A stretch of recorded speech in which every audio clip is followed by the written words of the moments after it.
Welcome back, Golan-Globus. Today we explore the Shervaniverse. That's right, Amir Shervan. We haven't talked about him in oh so long. I don't remember if we did Hollywood Cop. Yes, we did. It's years ago. Years ago, right up there with Samurai Cop, which we also did. 100th episode, I 100th believe. episode. Or 50th, I don't remember. I don't remember either. So it was a while ago, is the point. Well, yeah.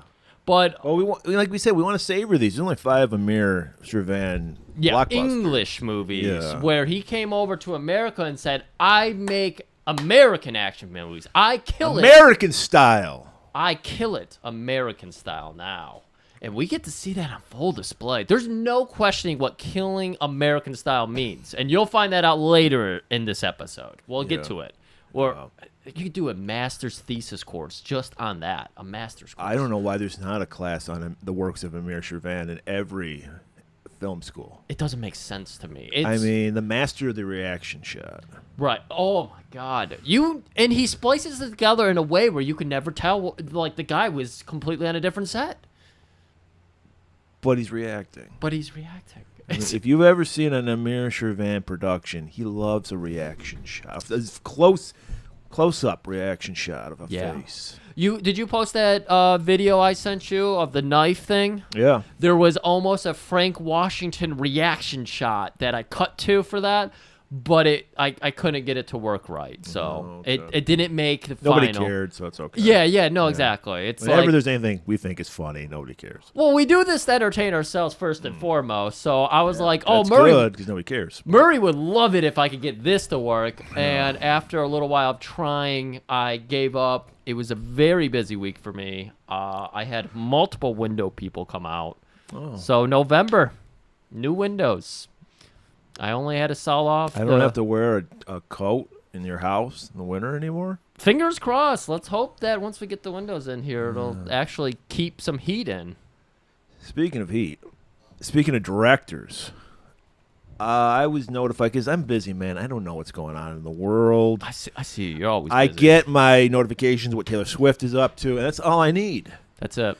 So our buddy Matt Sosi, the film guy, he let me know that we lost a great director about a few weeks ago, probably maybe a month ago. Great William Friedkin. Of course, he did The Exorcist, classic horror movie. Exactly. After that, he did French Connection, which I've never seen. I think I need to see that movie. I think I would like it. Yes. But I've never seen it. I'm upset to know that how I would watch it right now, Criterion Channel. They're the ones who went and edited it out because apparently... yeah, I won't watch that. I'll watch the Tubi version, which has everything. Yeah, Lex Luthor. Gene Hackman. Gene Hackman uses the N-word in the movie, and they're like, nope, can't use that. They have so many movies in there that already use the N-word. I'm on the Criterion Channel. I watch those movies. What is it, hard R, or is it... Well, they have movies like Cotton Comes to Harlem, so it's like they use... Black people can say it. We've established that. Yeah. Also, the classic Cruisin', which we just did. So we're going to do, I think we're going to do To Live and Die in L.A. Sometime next month. I don't know what exactly. I always thought that was a Michael Mann movie, so I avoided it because I don't like Michael Mann. But then I was like, Friedkin, I'll probably like it. Man. And just to warm you up about, if you're not familiar with the genius of William Friedkin, I found a clip. When he died, people were just fucking showering Twitter with like interviews with him because he's an outspoken guy. He calls it like it is. He doesn't give a fuck, which I appreciate. He's incredible, and these are just golden. They're talking about art, right? So William Friedkin, he's being interviewed by a site called MovieWeb, and so it starts with William Friedkin saying, "We don't know how long these DVDs or Blu-rays will last. According to Oliver, and then they go MovieWeb. According to Oliver Stone, they're only supposed to last 10 years." How the fuck does he know? I don't know, but I think that's pretty funny. Seriously, 10 years is what he said. He is full of shit. Has anyone been able to prove that yet? Where's the proof? I have DVDs that are 10 years old now. I have DVDs from 1999 or 1998. They still work just fine. How does he know they last 10 years? I think of the time he said that he didn't want people to buy Alexander on DVD. Fuck him. And fuck Alexander. So that's what you get to look forward to in the coming weeks. I'm really excited to know a little bit more about Friedkin because Yeah, he's a big fan of Clarence Carter and the song "Strokin'." Apparently. oh my God, the stroking one was so good. He's I loved it. stroking. I had to go listen. It to that. is a great song. Though. Yeah, he was talking about how he wanted a fucking surprise to the audience and do like a shakes. He's like, I want them to give me Hamlet. Wings Hauser is going to be my lead. John DeHart is going to be the lead. He knows all the fucking parts. Well, that would make the more sense. One-man show of John DeHart as Hamlet. Oh, okay. You know what? I'm convinced. Leather pants. He updates the outfits for some reason because John DeHart looks good in leather. Yeah, Let's just face facts. It does. It looks good Almost in as good anything. as Harold Diamond. But Yeah. anyways. So he's like, I'm doing Hamlet. We're going to do a little fun. What the fuck is Hamlet even about? A ghost of the guy's dad comes back and tells him what the fuck is mom. It's fucking ridiculous. And then you know how we're going to end the movie? We want people bopping out of the theater. We're going to put on Clarence Carter. Clarence Carter's Strokin'. It's just a great fucking song. It is. It puts you in a good mood. It's about fucking. Yes, I love Friedkin, and he's just great in these little great moments. I have some fun stories to tell about these window people that have come though. Okay. As you know, Millie does not take kind to strangers. She just gets right up in them. She barks at them. I had 4 different people come over. Only one of them wasn't trying to be cool, like, no, just put your dog outside. All the other 3 were just like, no, it's cool. I love dogs. And so they just got barked at, and they're trying to get that sale. just trying to get that sale. None of those 3 got the sale. I'll just tell you that much. Magic window. Magic Window was not invited to my house. One of the guys came over, and he looked like a Disney prince. He had that perfect hair. He had, like a Joel Coleman physique, a little smaller, but taller. So it kind of, Nice. even, That's why he's in sales. I wanted it. Was there a little cock smog billowing on you? A little bit on me, yeah. But he comes in, and he's like, I'm sorry if it looks like I've been smoking weed in my car. My dog died yesterday, and it's devastating me. So wait, does it look like, or is he smoking weed in his car? Well, how does it look like? Because he had been crying, so his face was red. I thought he just stank of weed. No, he did not stink of weed at all. Okay. So his face clearly looks like he has been welling up today. That's a great ploy to get people sympathy. Sympathy to spy your windows. Well, I'll tell you. Do you know of the price quoting for Anderson windows? No. So this guy already knew. He came in. He was like, "You're probably not gonna buy windows for me." Okay. He's like, "I see what you got going on here." He's got no man. This is such a fucking cock smog plan he's got going on. I don't believe anything this guy is saying right now. Okay. So he's going around, and he I was outside with Millie for a second. I come back in. He's like, "Man, I love your fucking. I got my little Nintendo amiibos, and I have Ryu, the guy from Street Fighter." And so he's like, This is making me cry, man." My dog's name was Ryu. And then we're sitting here, and he's getting the quote together, and he's showing me a picture, and sure enough, he could see on the dog's bed, its name's Little Ryu. It's ridiculous. Yeah, he's full of shit. Yeah, and he actually told me, he's like, this price is going to be way too much. And it was $21,000 for 8 windows. That's way too much. Yeah. And so he's like... This house isn't worth $21,000. Exactly. And so he was just like, look, what you should do is go to Wallside. Like, I've known a lot of people who've gone to Wallside, blah, blah, blah, blah, blah. But yeah, the dog thing. Next guy that comes over clearly looks like he was a cop. And he shows up, and he's like, yeah, I had to retire from being a Detroit police officer because of medical problems. He goes on to tell me that he does jujitsu every morning. So I was like, what was the medical issue? Mental. It's a cop. Could have been. Yeah. Translation, I shot a guy. And it's either go to jail or quit my job. I know. That's all I can think about. You did something horrible. You got caught, and you couldn't get away with it, so now you had to retire. And so he saw that I was watching Twitch, of course, and then he went on this long fucking 10-minute tirade of telling me about some video game he plays with his Canadian National Guard friend. It's like, great. So this guy was doing the worst job of, selling me on him being a cool dude. And then he sees the Golden Graham brothers. Not the Golden Graham brothers. We're the original Graham brothers. The original Graham brothers. And he's like, oh, you like wrestling. Let me show you this. We've been listening to Jim Cornette's podcast for a very long time. Yeah.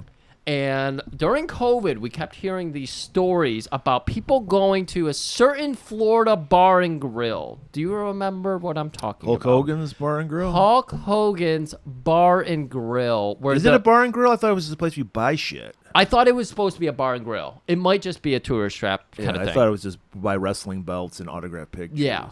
So the whole idea was you would go in there. They had all the memorabilia from, WCW and maybe some You can take a WWF. picture with one of his belts, all that shit. All of that shit. And one of the things is people, since we were still in COVID, but it was Florida, so Ron DeSantis, of course, said, you're not going to be mandated to wear masks. You can open up. You can do whatever you want. So if people would go into this guy's shop with a mask on, he would often chew them out and tell them to get the fuck out of here. And don't you understand what freedom means? So this window guy was like, you got to see this. I got my daughter. I think he said his daughter's like 8 or 9 years old, is the biggest Hulk Hogan fan.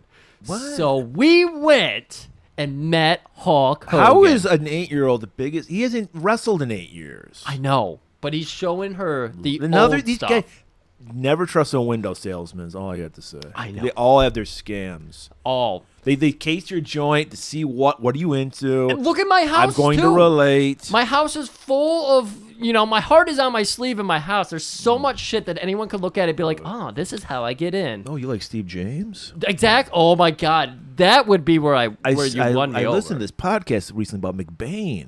Have you heard of these guys? Have you ever heard of it? Because the mics are put away. I don't, I make sure no one can tell what I do. You could say I do this for a living. I'm unemployed after all. So You've never made a penny off this show, but we do it to keep ourselves alive. That's right. I would probably killed myself years ago. So this motherfucker did the worst job. And then, I went to talk to my neighbor afterwards, and he's like, that guy's got a Blue Lives Matter sticker on his car. And I was like, yeah, he's a former Detroit cop. And then finally the last guy who did come, no bullshitting. He's like, can you just keep your dog outside? I was like, yeah, I can. And then I was like, hey, I thought I wanted to do this window over here. He's like, it's going to cost you more. It earns me more commission. It'll be great there. It'll work fine. It'll be functionally sound and all that. So, yeah, sure, let's go for it. And he still came under $5,000 under everybody else. So, I'm going to have new windows, and I'm excited about that. You know what else I did this weekend? No. I went to your fucking yearly dreaded enemy. A Dream Cruise? I went down to the Dream Cruise yesterday. Yeah, I just had to deal with that getting here. Yeah. The saddest setup. Pathetic. I've never gone to the Dream Cruise. The people or the setup? 'Cause I think setup. both. I think both. Well, obviously both. But the setup was pitiful. It was like a block. Not even a full block. There was like nothing there. Where were you, Ferndale? Yeah. Well, That's where- Kayla lives right next to Ferndale. Yeah. So she was like, I need to get a pretzel. And apparently at one of the bars in downtown Ferndale, they were selling pretzels. But that was also her Trojan horse to get us down there so she could see. She's a gearhead. I get it. She's a gearhead. She loves that fucking rat fink thing. She loves that artwork. Yeah, we all do. Yeah. So I ended up down there. It was pathetic. Pathetic. Yeah. There was a display of cop cars driving by, though. I got to see that. Did you salute it? Huh? Did you salute it? Of course I did. I always salute the cops. Saw Pee Wee Herman. What? It was like a funeral procession? He died. Yeah, the Redford Theater had his funeral procession. Mike had to be there, right? Mike was not there. What? I did alert him that it was a fucking sold-out show. I've never had a park so far from the Redford Theater. Oh. But it was a good... that was my first time ever watching Pee Wee. Ever? One of his episodes or the movie. First time. I saw that originally when it came out in the theaters. It was great. I really enjoyed it. I liked him better because he first came out. He had an HBO special, Yes. and he was darker. It was a dark, creepy Pee Wee, which Pee Wee Herman, if you think about it, is the whole idea is creepy. Yeah. A grown man who acts like a child. Yes. And then he toned it down when he got the kid show. Yeah. I want to check that out. Even then. though it has the classic line, I still remember to this day because I was like, "How did this get on a kid show?" When Cowboy Carl played by Lawrence Fishburne. Carl? Is it Carol? Curtis. Curtis, you're right. I haven't seen the show in 30 No, fucking years. it's okay. I was like, wait, did I remember this? And they're having a slumber party. And they're getting ready. They're getting their pajamas. And he goes, I'll sleep in the nude, Pee-wee. And I was like, how did this get on a kid's show? There was a great line in there where he's talking to the one woman, and she's like, I need to go follow my dream. And then Pee-wee says, there's always a big butt after that. And someone's overhearing them, thinks they're talking about getting it on, big butt style. And I was like, that's the origination of Did big you butts. know, I learned this after Pee-wee died, that him and Hasselhoff were roommates in college? What? Really? That's what I heard. I don't know. Wow. So led me to believe, why the fuck wasn't Hasselhoff P.W. Herman at the end? That would have been so much better than James Brolin. That would have been. Have we done a movie with Brolin in it? I don't think so. He looked so familiar. I was like, we've done this guy. You know what I was thinking of? What's that American Golden Spandex movie we did recently? American Golden Spandex. Yeah, we did the Oh, he's no Bruce's Barry Bostwick. Barry Bostwick, yeah. Megaforce. I Check kind of that had out. like his image in my head when I saw him. I was thinking Paging of Mr. him. Herman. Paging Mr. Herman to the front desk, please. You've done that. Yeah. Yes. Yeah. When that line came up, I was like, Great. where have I heard this? You! God, the clarity. My brain can function. Let's get back to killing American style. Amir Shervan. I hope you're clean shaven, because we're Amir Shervan-ing. Speaking of which, I miss the beard on Zadar. He almost looks human when he has the beard. He's a frightening looking man. I feel bad for him because he looks like he's probably a handsome man if he didn't have that jaw condition. For real. No. Yeah, I mean. So imagine like you're a handsome guy, like at 18, you're getting all this pussy, and then all of a sudden you notice your jaw starts getting larger and larger. Yeah. You have gigantism of the jaw. Just a cherub face. Isn't that what they call it? Yeah. Yeah. He would have been great in wrestling. Imagine him in yeah. the territory days, even with that face and everything. Yeah, like the jaw, like people would punch him and he would not react. Exactly. It would have been so good. But hey, he decided, I want to be in D-level action movies. And thank the fucking maker for that. Because we got some prime Robert Z'Dar movies, such as Killing American Style. Yeah, I mean, Amir Shervan, what hasn't been said about this guy? I love his can-do spirit. I love the fact that they're so low. He'll just, if you show up tomorrow, you're in the movie. Like, everybody in this movie is so schlubby and would never, ever be in a movie. Everybody's obviously wearing their own wardrobe because there's no fucking budget for that. All the places are all the decor. There's no fucking stage dressing in this fucking movie. The shit you see, someone said, I'm putting this on my wall. Yeah, I was watching the movie Slither recently. It was shot in like 2006, I think. And they're supposed to be in the fucking boonies, and everybody has a suburban McMansion. And it kind of took me out of the movie a little bit. Like, yeah, these fucking slack-jawed, farmer types definitely all have McMansions with spiral staircases and, island kitchens and all that Well, if bullshit. they're living the American dream, then yeah. If they're living the They're truth. pulling up them bootstraps. They Yeah. can afford them. They did share popcorn with black people, so Dusty's American I mean, that's the dream. whole thing about a McMansion. It's for a middle-class person. It's a mansion for a middle-class person. Right. So that's the dream. Right. It's the person who always lived in a ranch too close to their brother and sister, and they're like, I need to spread out. I don't even want to hear my kids in the house. I need a house split. What's happening? What's the house spread? Yeah. House I spread. was thinking Yeah. manspreading. Yeah, house But then spreading. I thought mansplaining. I got caught up in thing. My brain And then you were stopped. just thinking about dicks, and that Yeah, happens. well, when you're watching a Amir Shervan movie, think about dicks because there's dicks everywhere. There was not a man in a bikini brief this movie. No. Harold Diamond said, I will not wear a bikini brief. He's got other fashion to talk about. Yeah, Are we going to be able to get his fashion? I mean, he only wears like 2 or 3 different outfits. Yeah, in this. they're crazy. They're insane. Yeah, so this, I never knew this. I never really looked it up, but Samurai Cop is the last Amir Shervan movie. So you see the progression. Yes. There is a progression because Samurai Cop is without a doubt the greatest Amir Shervan movie. Yes. This is his second movie. So I was always under the impression that Harold Diamond, because he's been in 2 movies, Killing American Style and Gypsy. He's the lead.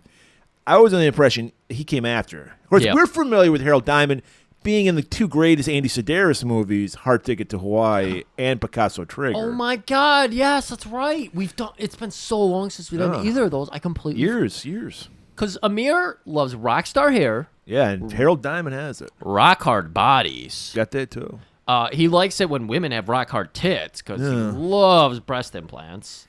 We all did in the late 80s. Eh, And Harold Diamond's legit fighter. He was a kickboxer in the 70s. okay, 17-2 record with 17 knockouts. Boom. That's pretty impressive. that is very impressive. Knock somebody out 17 times, no decisions. No decision. Okay.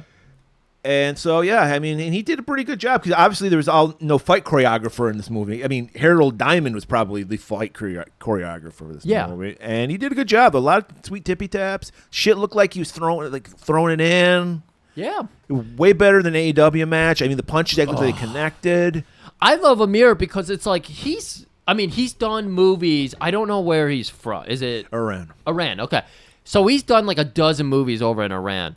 But it's like coming here, doing the American style movies and everything, killing it. Filming American style. Filming it American style.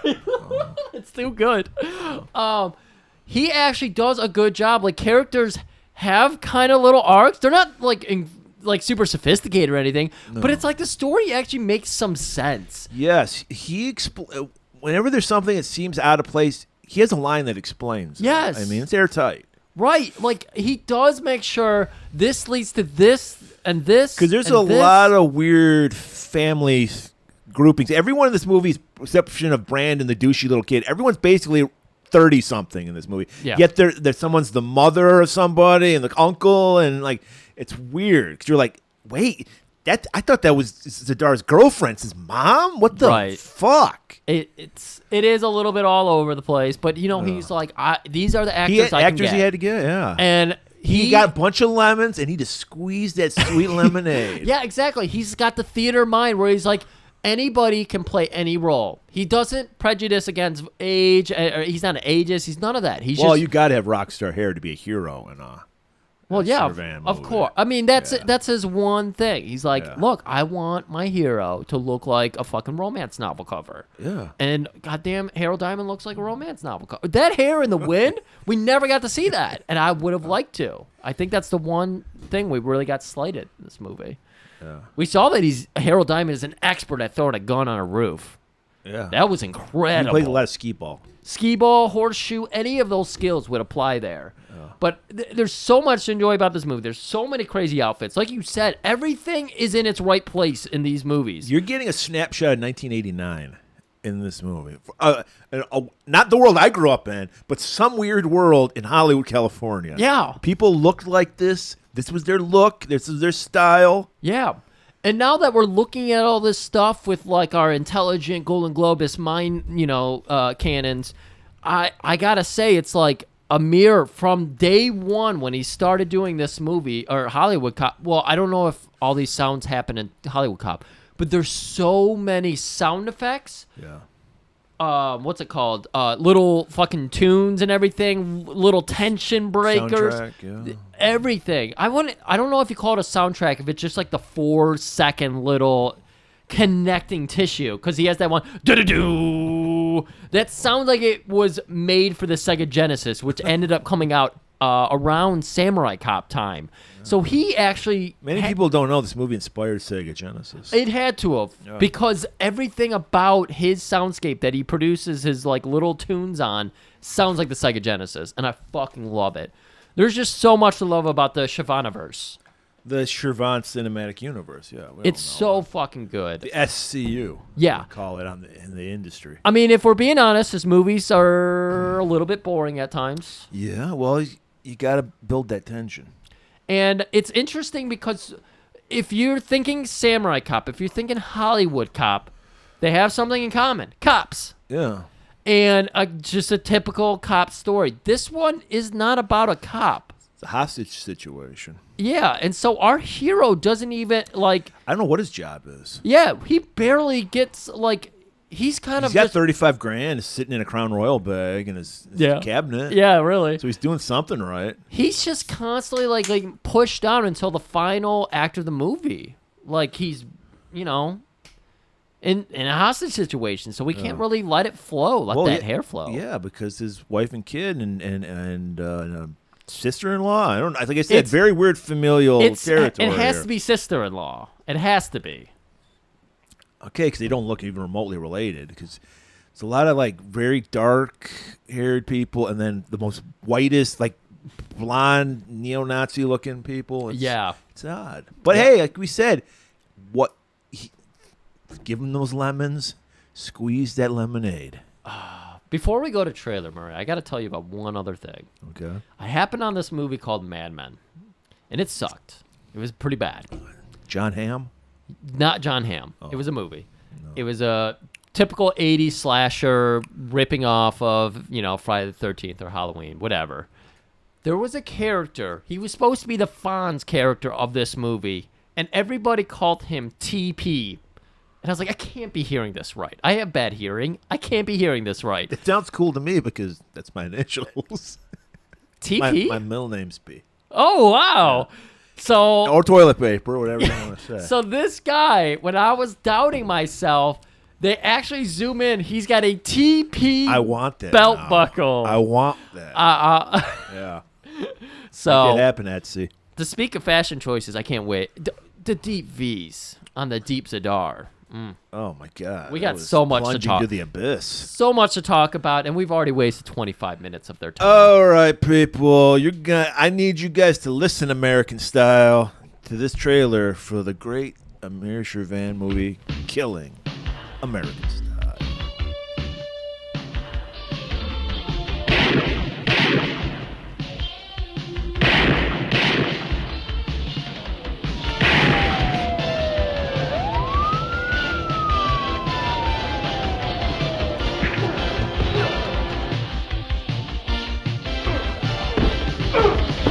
Apologize, or I'll blow your head off. A lot more people are gonna get killed. Freeze, Lynch! Police! You're under arrest! Look out!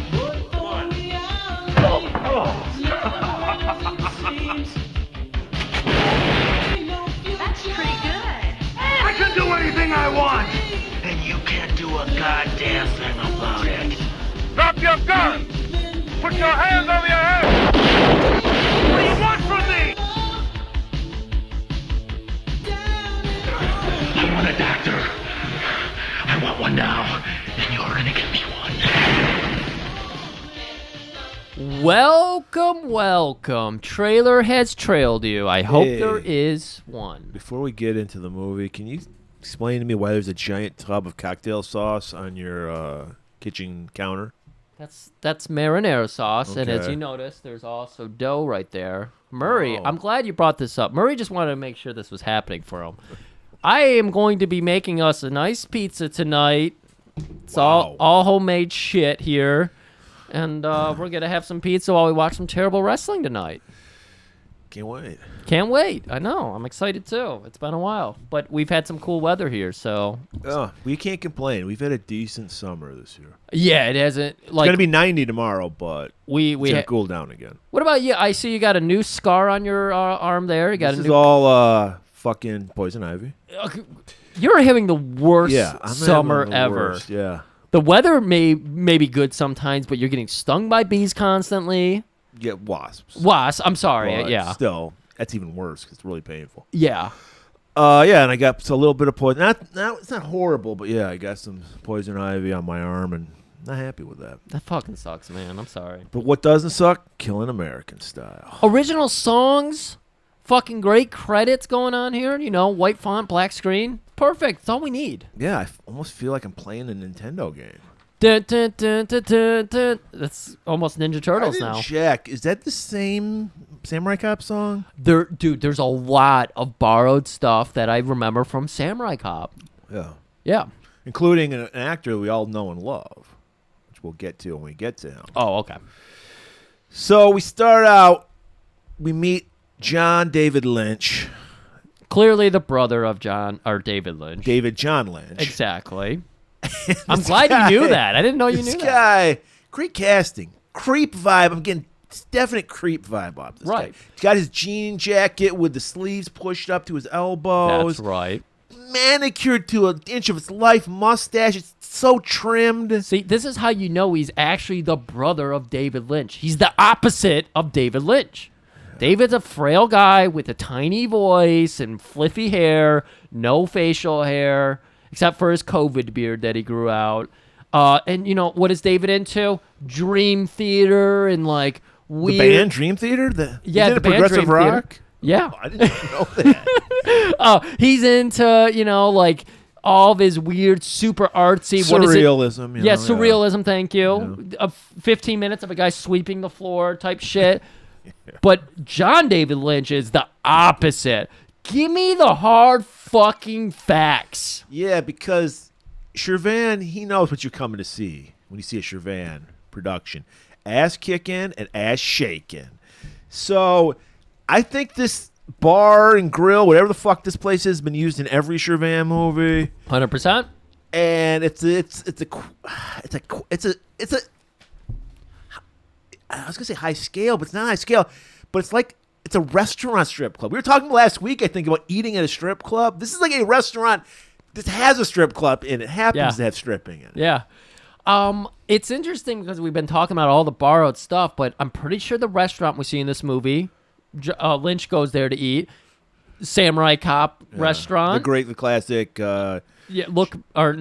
Japanese businessman speech. Yeah. We all know. We have it right on my fridge. We can just grab it right now. Yeah.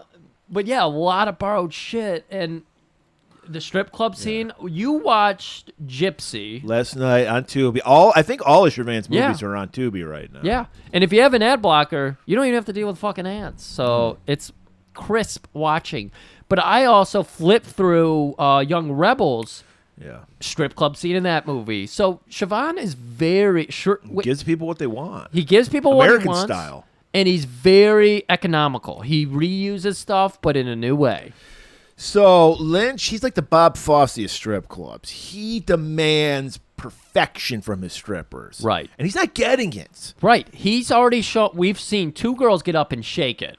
And, you know, like we said, there's tops to shake. There's not much butts to shake. And we haven't learned about twerking yet. So. Yeah, we haven't learned. We got the girl, and the audio for the girl with the Daisy Dukes on was awful because you're hearing the credits music still, but you can tell it's like separated, and you just hear like her little cloggy boots like clicking on the ground. So it's awkward. It's like she's dancing to no music. Probably. Clearly dancing to no music, and she's trying to like be sexy. How hard would it be to be sexy and dance to no music? Like, I don't know, but it seemed hard. And so after that second girl, I thought she was great. I was like, Second girl, was she the one that got into like a bikini or like? she had the Daisy Dukes and took them off and was she in like a was bikini. nice. Yeah, she was nice. But they're not giving John David Lynch what he needs. We know this about his brother as well, is that they know exactly what they need to see. They can't always articulate it very well, but they know it when They're not see brothers. Jesse and Tony are brothers. John is like a friend. Or might be a cousin. Oh, no, I was talking about David John Lynch and John David Lynch. I'm sorry. I thought you were No, confusing. no, you're going too far. All right. But John David Lynch knows what he needs to see, and he's just like, fucking That's somebody give me exactly what I want right now. And this platinum blonde lady steps up. And you know what? I'm not into usually the fake blondes. I was kind of digging this chick. She had some good moves on her. I was agreeing with Lynch. Yeah. I would have picked her too. Yeah. I mean, and yeah, she. I think she may have been a porn star in the 80s because she looked familiar. I was like, I know that those tits from somewhere. So Did you call up your buddy at the old porn shop, buddy? He hasn't worked there in 25 years. He wouldn't remember? You remember? You're like, I think I saw this. He might remember. He worked in the late 90s. This is late 80s. Oh, they didn't carry late 80s porn videos there. Maybe, I don't know. Just saying. You had an expert to lean on. So, okay. So she delivers what he wants. And so he's like, all right, ladies. Do you remember? I'm sorry. Do you remember her move? No. Wasn't it just that she crawled away from him on all fours? Yes. And she was wearing fishnets and like, I don't know. She had a crazy like 80s workout like outfit, which I just love for some reason. So I was into her. So it was like a leotard. Yeah, it's a the leotard. 80s leotard, but with fishnets Yeah. and probably cowboy boots, because there's so many boots in this movie. Not so much cowboy boots, but boots, like Yeah. motorcycle boots everywhere. So I think the crawling is what got him, because he's a dom. John David Lynch, that is. So he just, and he's a creep, because he follows her into the dressing room. Right. And then immediately just leaps upon her. Meanwhile, the real star of this movie. Busts into the... By the way, Zidar's character's name, Tony Stone. That's a great action movie character name. Tony Stone. John Wick. No, we've already renamed him. Tony It's John Wick. Tony Stone. It sounds like a guy who kicks ass. Tony Stone definitely does. And even Anthony Stone's got some fucking gravitas to it. Right. And we were discussing this. I'm still not sure. I got to go back, check the tape. I think Zidar whispers every line. Yeah. I was like, did he always do that? I don't remember him doing that. We only had one line that we could both refer to from Samurai Cop. Yeah. Put this head on my PA. I'll get that head and I'll put it right here. And he Yeah. didn't say it. He didn't yell it, but he said it very like calmly, but with a lot of authority. So I think this was a choice. Zidar and actors have their right to do this. He's like, whisper. So he's like, where's Lynch? And they're like, oh, he's back raping a girl in the dressing room. Well, get him for me. Well, as it turns out, this is very consensual because we're in the back now. They're doing some awful making out. What was up? I wrote in the notes, weird tongue thing. Yeah. Where their tongues are out of their mouth and they're like Oh. wagging their tongues on each other. I have become so sensitive to these scenes because half the movies we watch, more than half of the movies we Well, watch. people expect us to like fucking, put them on the Sweetson scale. Exactly. No. So we have to study. Is there any Sweetson scale in this movie? There's got to be one scene. There's Zidar. Yeah. scene, Okay. but this didn't give us enough. No, this is teens, fingering each other at the fucking cliffside, park and fuck or whatever. And so I used to work at the park and fuck. It was a fucking rough job. the cliffside park and fuck of Pontiac. You sold condoms there. So and like Gatorade. So. You gotta get those electrolytes. And we had whippets, but we said it's for whipped cream. And so she's got her tits out. They're wagging their tongues. She's telling him, slow it down, big boy. Let's get a good pace here. Because, he's just going to fucking pump and dump it. And then you hear, knock, knock. Lynch, get out here. It's almost Donald Trump-esque. It is kind of, yeah. And then, Griff, so many great lines in film history. Go ahead, make my day. I'll be back. Frankly, my dear, I don't give a damn. But the greatest of all lines, a line that I thought, in my naivete, debuted in the great movie Samurai Cop. I think there was a reference to it in Hollywood Cop. But this is where we hear that classic line. Let's hear it, Griff. Keep it warm, baby. I will. That's right, people. The line that I end every single episode with, keep it warm. How the fuck did this slide under our radar? Because I feel like we watched this. We have. I watched this Yeah. like a couple years ago. Did we watch it together, or did you just give me the DVD after you Probably watched just it? gave you the DVD. Because after we it's watched hard to remember this movie. It's not as memorable Yeah. as Samurai Cop. it. No. Samurai Cop's the pinnacle. Yeah. Oh, yeah. You got to end it when you fucking reach the top. So Right. So yeah, this is fucking keep it warm. And then she obliges him by pinching her nipples. yeah, this is great because we get clarity on it. We don't see it in Samurai Cop. We don't have the female cop in the helicopter pinching her nips. We see that keep it warm literally means keep yourself nice and ready Right. for me to slip Keep back in. literally keep your vagina warm. But right? what Tony's you don't want to stick your dick in a cold pussy. Tony's big news was, hey, I got a job, Lynch, lots of money. And so Lynch is like, I'm there, sending it in. That's a different guy, but who cares? Puts on his fucking acid wash denim jacket, and they're on their way to, of course, when you're talking about big money, There's the tech world. There's what world are we talking? 1989. let's say.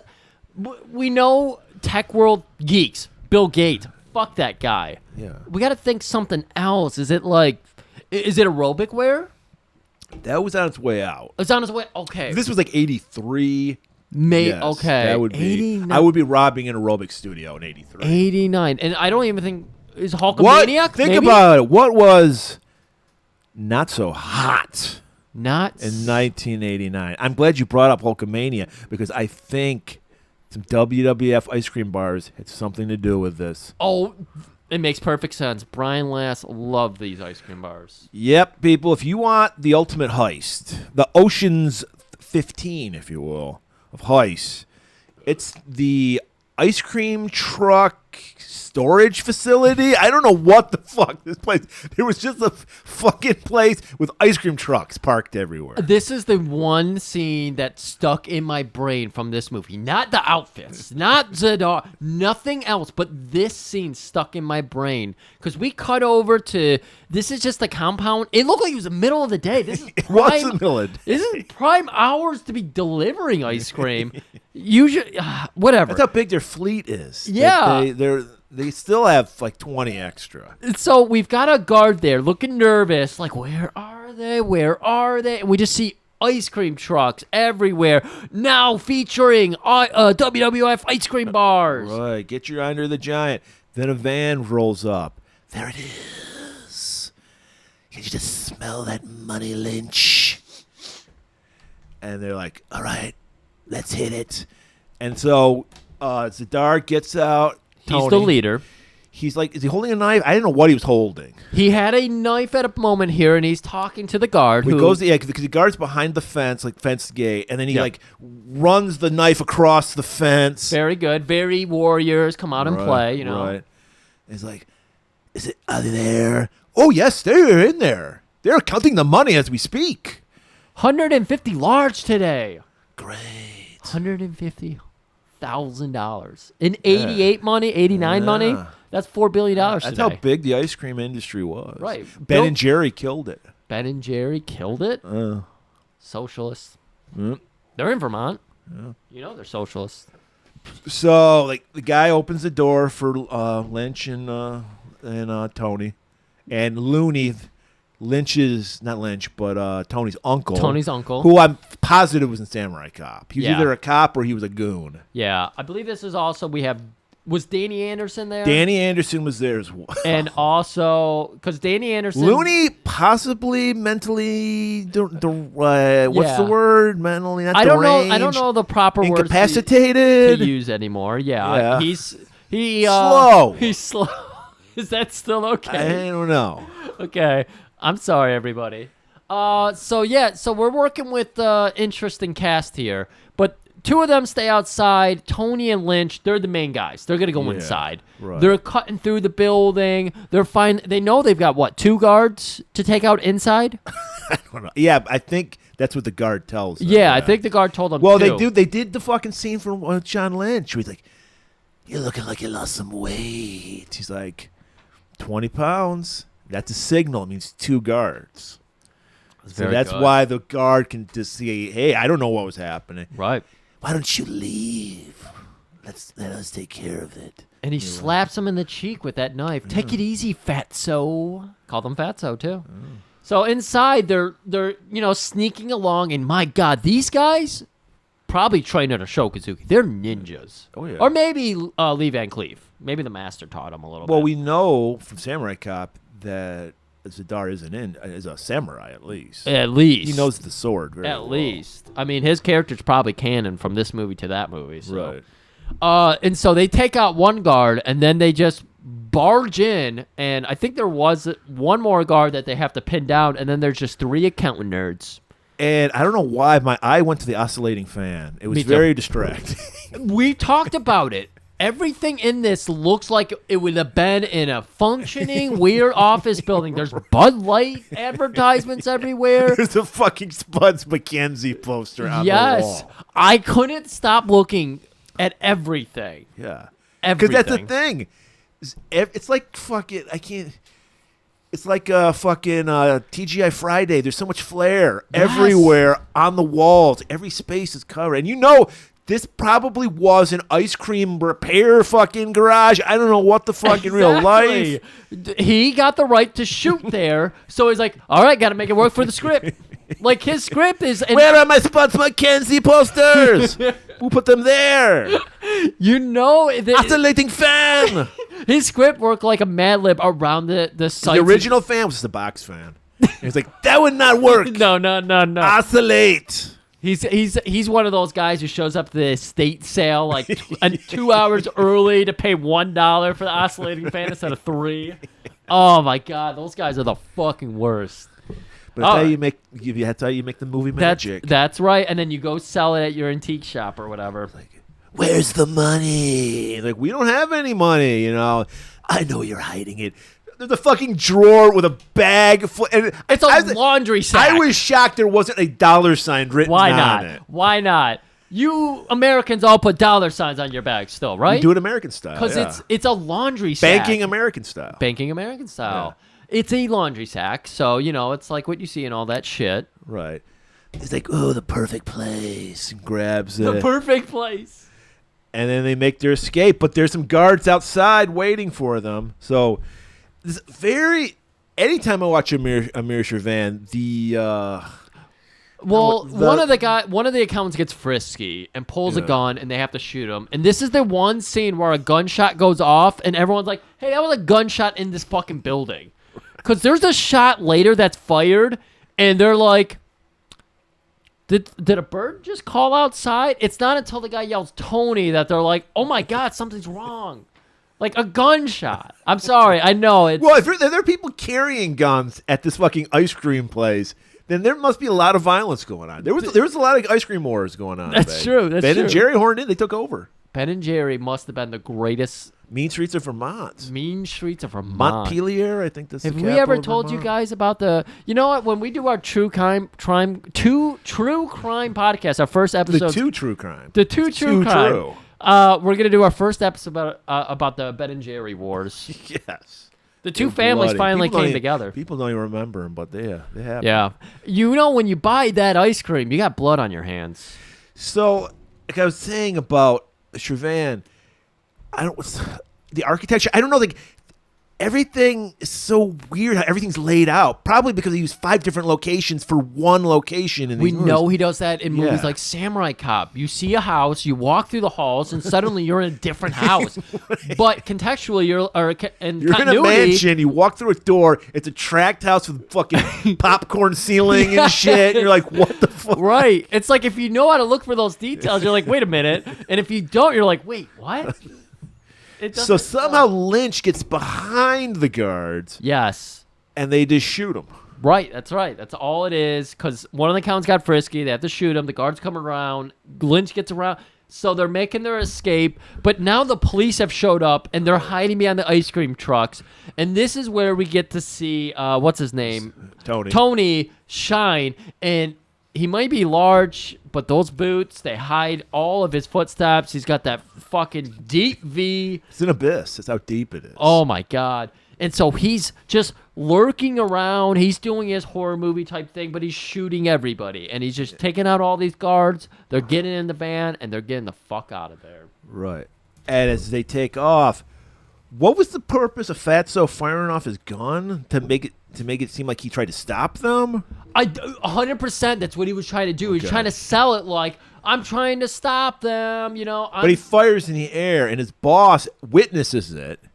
So now he got busted. Like, we know you were in on this shit. That's right. So now we're at the police station, and this is where we get Officer Mullet and...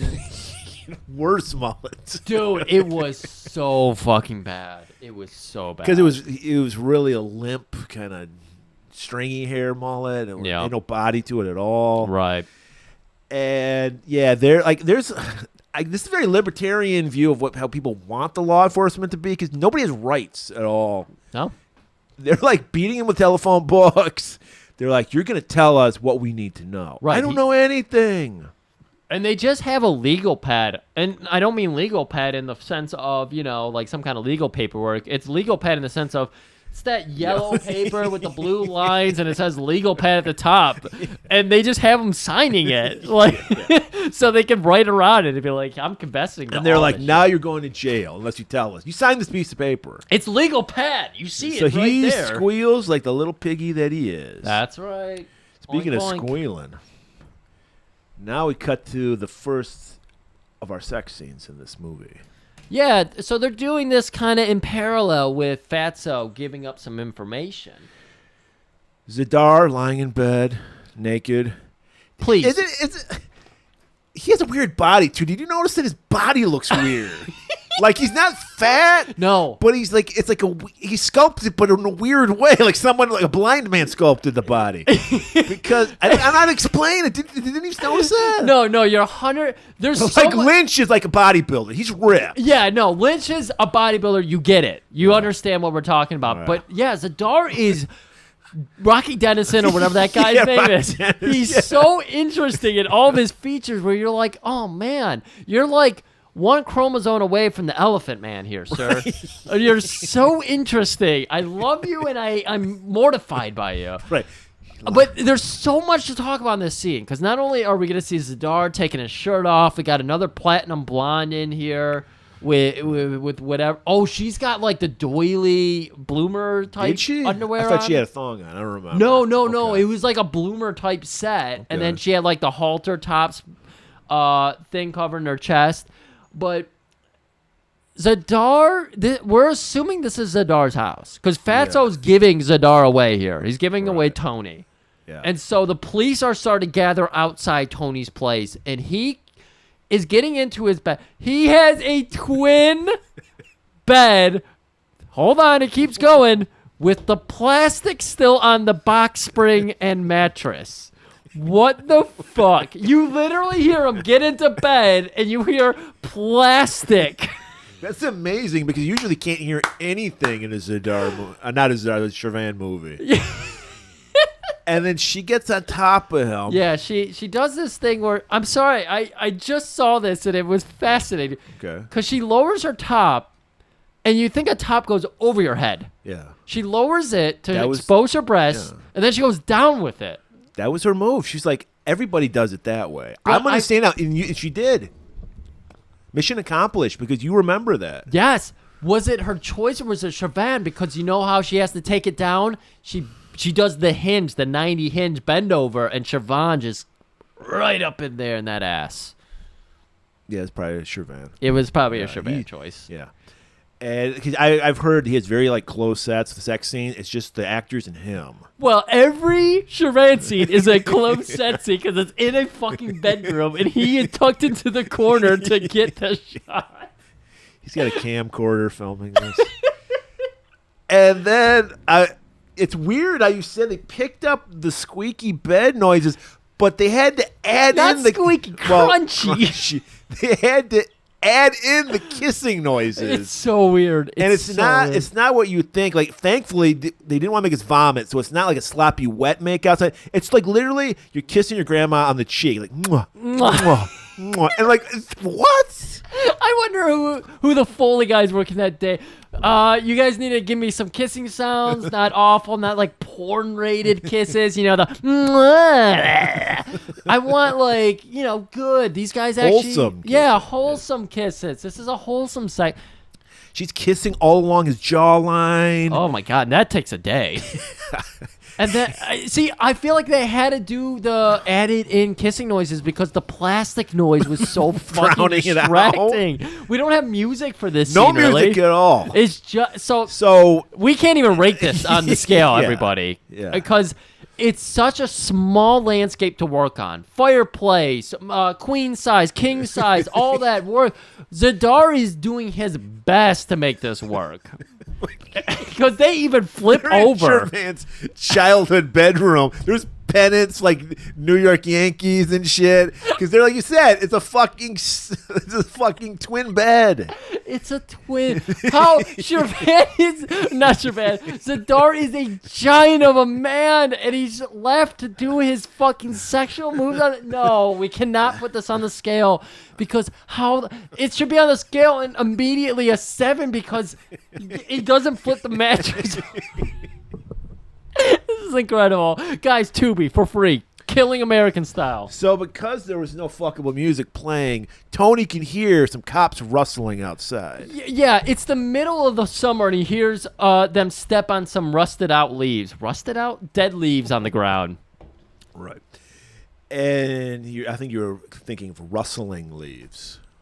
So he puts his fucking deep V shirt on Yep. with his weird body. No, he does not put a No, deep V on. yeah, He you're right. grabs the sheet. Oh, yeah. Which happens that, like, when you see it in the one shot, it's it was the sheet. It was a Star Wars sheet, but yeah. But then in the second scene, it's clearly like a chef smock or whatever that he's tied down because there's like straps going around him. It was very apron? strange.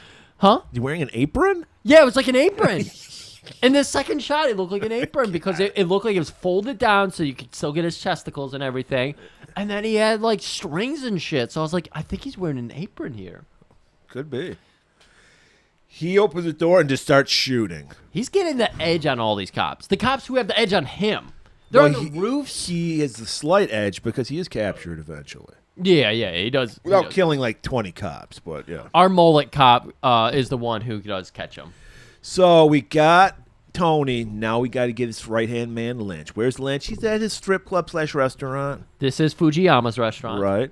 He's holding court with 4 beautiful women. Did you recognize them? I did not. They're the 4 women from his recital earlier. That's nice of him. He's auditioning. He hired them all? Right. He probably thinks he's going to fuck all 4 of them. But the blonde he did fuck was there. Yeah, I remember her. The first girl who failed was there. She was still in her fucking leotard at this restaurant. Griff, they probably immediately filmed this scene right after the audition scene. 100%. Because they had like 2 days in this fucking restaurant. I just love that it's like nowhere in between. This girl showed up to the audition and what she was going to audition it and nothing else. And when she was invited, Well, she doesn't want to go to the dressing room because Lynch will fucking rape her. I mean, she saw what happened to that blonde. it was consensual. That Well, scene was the blonde consensual. wanted the job, so she was up for it. But, Yeah. you know, she's not. She's straight off the fucking bus from like Idaho or some shit. Yeah, it was definitely a Me Too. I don't know if it was full R though. Yeah. So, well, no, because she kept it warm. You're not. If you're raped, you're not going to keep it warm. Exactly. She kept it warm, which tells me that she was actually into him too. Oh yeah. I mean, that's John David Lynch there. Yeah. Who would want to sleep with John David Lynch? Apparently the cops, because they bust him, but not without a fight, because he ain't going down without a fight. So he starts punching on the cops. Yep. He gets a punch in on Mullet Cop. God, Mullet Cop's just a punching bag in this movie. You notice that Shervan loves to get a fucking maitre d' shot in too, or not maitre d', but the waiter shot or server hostess. Because one of our favorite Samurai Cop characters was the hostess at the restaurant. Yeah. Remember? There's always the scene with the little hostess fucking pedestal or whatever the fuck that thing's called. Oh. And so he's got one in this movie too. And Lynch grabs a handful of mints, throws them in his mouth. Dinner mints, You're not going to take me alive, copper. That's right. But they get him down, and apparently this must be Joe Biden's America because they're not even given a trial. Much like our fucking hero-beleaguered ex-president Donald Trump. They're just going to just put him away, maximum security. Next thing we know, they're on the bus. I gotta say, right now, all the funds that come into Golan-Globus Theater are going right to his defense. Oh, yeah. All zero. All zero of it because he needs it. Did you notice in this prison bus scene, someone in the background? Was it Sven Ole Thorsen? No, once again, he's wasted. He's just standing there in the background, and they don't do anything with him. But so they're driving to the fucking Supermax prison, Jackson probably. It's not the Wedlock prison. No, it's not. It's not Con Air's Could you prison. fit a fucking collar on that jaw? I didn't realize what I was walking into here. Oh my god, that would have been amazing. Master of the Universe movie. Trapjaw. Why the fuck wasn't Robert Zadar Trapjaw in the Masters of the Universe God movie? damn it. Hollywood needed Golan-Globus Theater 20 years ago. Yeah. No prosthetics needed. No prosthetics needed. So as they're driving some backcountry road, we see an RV kind of... Oh, yeah. It's like a camper. Yeah, it's like a 'cause truck. Yeah, it's a truck with a camper on it. Yeah, I just kept using RV, of course, in the notes Yeah. because it's 2 letters as opposed to 7 letters. And that's how notes work. We're like Shervan. We're economical. Exactly. Oh, yeah, exactly. And that's why we repeat a lot of jokes. Because like Shervan, we're economical. Exactly. So- Well, our audience needs repetition, just Right. like Blue's Clues played 5 days a week, same episode. So there's a woman out there going, please help me. My husband's been crushed by this truck. Sounds just like the voice you're doing there. Yeah. Help! Help! I am crushed by this truck! Acting his ass off. Doing I a great recognize that guy. It was Uncle Looney. job. Uncle Looney. don't And we know what Uncle Looney sounds like, so that really was.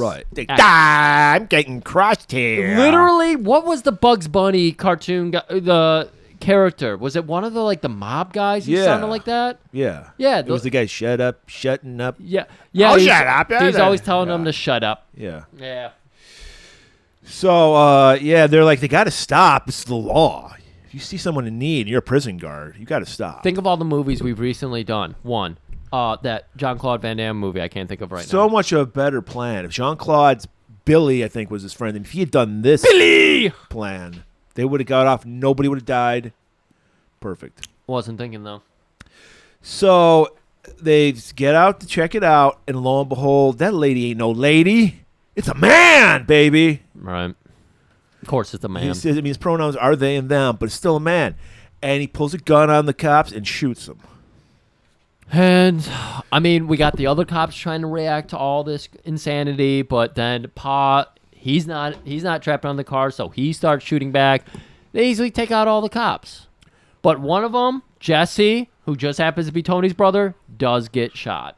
Right. So Shot this in the is gut. this is going to be like the big, pivot point of our movie. And they pointed out, Griff, bullet still lodged in. So you know that's dangerous. Amir Shervan knew. He knew. So now they can't take off because they got to find a place to hide out. You can't go to a hospital because you're Right. escaped convicts. They'll be checking every hospital. Not to mention motels. We can't go to a motel. We got to find a place.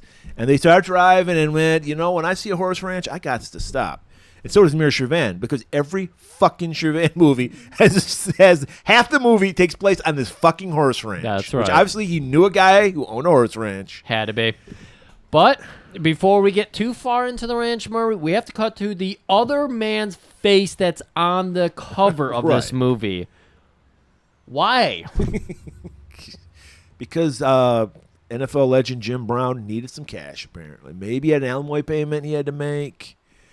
But yeah, Jim Brown shows up in this movie. Playing as Lieutenant Sunset. Lieutenants? I think that's a fun name. That's cool. And apparently Danny Anderson, the other cohort in the heist, was going to go to a separate prison because he's still in, or maybe he was already sent to prison. So they're like, all right, we got to talk to this Danny Anderson guy to find out what's going on with Apparently, Danny didn't go to Max prison, so he wasn't on the bus. He probably flipped on him, so he got a good, sweet deal. That might have been it. So he's in a different prison up in Folsom County. And so he's Sunset's calling up his contact over there, who's like, of course you could come up. He literally talked with marbles in his mouth. I hated this man. You can come up here. It's fine. You can see him. And so we got Sunset's motivation. He's going to go see this Danny Anderson. And that's when Marie, his secretary or whatever the fuck she was. She's just a fellow cop, I thought. But she was wearing a micro skirt with the jacket. Yeah. Siobhan's touch everywhere. Right. And she gives him a little info. She's like, the person who was shot was Tony Stone's brother, Jesse Stone. And he got shot in the gut. So, and he's like, all right, we'll check every hospital, make sure anyone comes in with a gut shot. Right. They're like, we'll do that. Right.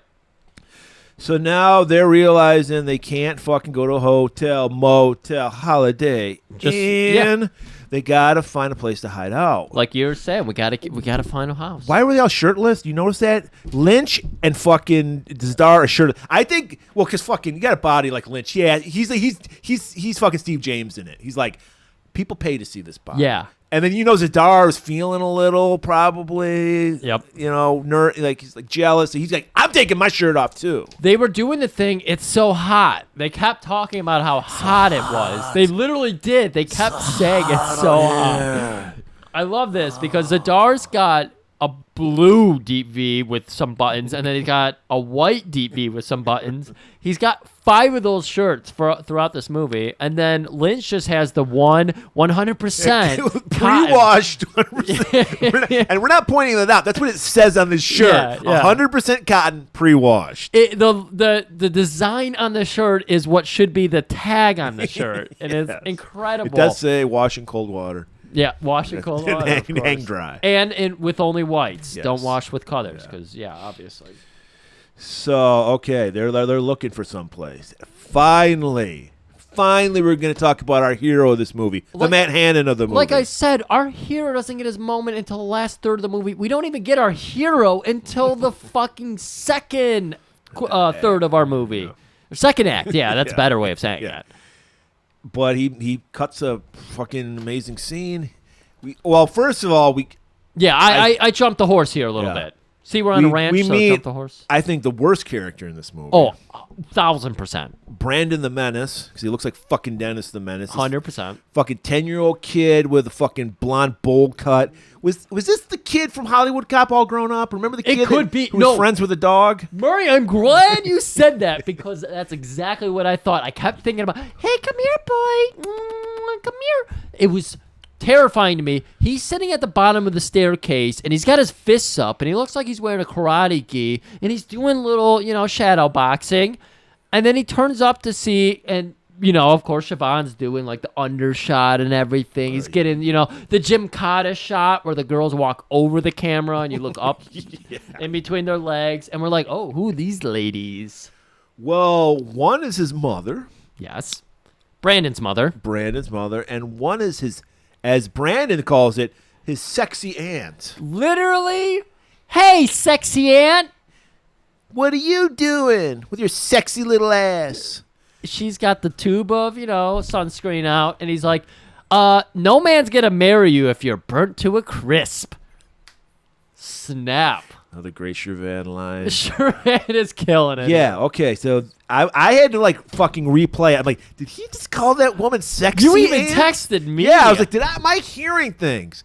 Because I don't know. I thought it was going to be his sister because she's blonde as well. But right. No, this is his sexy aunt. Right. And so blonde runs in the family. Just as he's about to pinch her ass, Harold Diamond rolls in. Is this a lavender outfit? This is the lavender. I know you've never watched The Big Lebowski, No, I haven't. but you probably have seen Jesus in that movie. In his This rivals that outfit, everybody.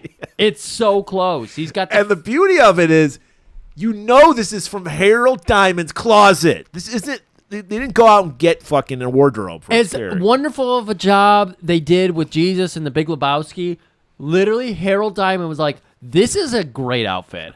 Overall, lavender with the lavender windbreaker he wore over it with dark accents, though. Dark accents. For a second, I thought it was sweat stains because it was light lavender on dark lavender on light lavender. Yes. Because the pockets were like dark. Yes, they were. And okay, I think he had the sleeves rolled up to his elbows. That's what I was miming. He's wearing a jacket. He's not wearing a shirt, people, but he still tucks the jacket into his pants. It doesn't zip it up. So it's going all the way down to his crotch. Yeah. Tucked in. A lot of tucking in this movie because the pants are all tucked into the boots. Too, yeah. He's wearing like cowboy boots or something. Man, this is crazy. This is going to be a 3-hour episode at this rate. Yes. If you haven't noticed already, this is a fascinating movie to observe and just like let soak in. But man, it should be over in like 30 minutes if you just do the plot. But there's so much eye candy in this movie. There's so much flair. There's so much flair. So he's taking Brandon to his like karate, taekwondo, whatever the fuck, Right. His kid's ready to fucking murder, and he's like, because he wants to be like his dad. We don't know it at the time, but this is a badass motherfucker. Right. And we needed to do the research to find out that he actually is a badass motherfucker. So now Tony and the boys pull the RV up to the ranch. Harold, John Morgan is his character. John Morgan. John Morgan and Brandon go to the We'll refer dojo. to him. We're gonna have to refer to him as Morgan just to keep clarity because we've been calling Lynch's character John Lynch. So John Lynch, by the way, is the actor's name, and so he did not switch that at all. He's John Lynch in real life and John Lynch in the movie, but obviously Harold Diamond is not John Morgan, but Morgan is how we'll call them. So like, let's check that place out. All right, so now Morgan, as he's walking out, he bumps into Jose, who's the groundskeeper of the ranch. This is like a dude ranch, you know? Yeah. He's got the horses, he's got goats, he's got everything that we saw in Hollywood Cop. Right, and he's like, "Hey, Jose, how's your son Fernando? He is doing well, thank you. Do you want this hand-me-down bike that Brandon has no use for?" No, the offer was Brandon really wants to give Fernando his bike. He's done with it. He wants you to have his leftovers. Isn't that so nice of us? And then they show Brandon. He's like waving, "Hey," and he's like, "Thank you, senor. That's great." Yeah, Jose's just going all over the place with his thank yous and everything. And you're just like, man, I like Jose. Well, you're not gonna like him much longer because Tony and Lynch didn't. They immediately walk up on him, kill Jose, throw some hay on him. They just throw him in like they were supposed to. They just lay his body in this like barn. Yeah. Didn't even put the hay on him. Lynch just cuts corners, man. Lynch cuts Mr. every corner. Mr. So demanding of his strippers, yet he's not demanding of himself. Right. His theater isn't murder. You know, his theater is ass shaking. So of course he's gonna cut corners. His heart's not in it. So now they sneak up. We learned earlier like that sexy aunt Jeannie or Jane, I don't remember what the fucking name was, and Mom, I don't think she had a name. No, literally, it was hard to come across Jeannie or Janie as a name for blonde aunt, as opposed to it was to figure out what Mom's name was. They're laying out, getting some rays. You can tell Mom's pretty fucking milfy because she's wearing a bikini with heels. She's tanning with heels on. That's right. Well, that's what her man likes. And we know what a horn dog Lynch is. So there's like a little like small like brick wall, like about waist high, going around the pool. Yes, and it does have like some gateways where it's like the pole structures and everything. And then like fucking Lynch is hamana. He's like, I can make a lot of money off her. Dude, this scene is so fascinating because not only do we get Lynch just hanging over that gate, holding this gun over it, it looks like a rap album cover or something. You know, he's just it's intimidating and like.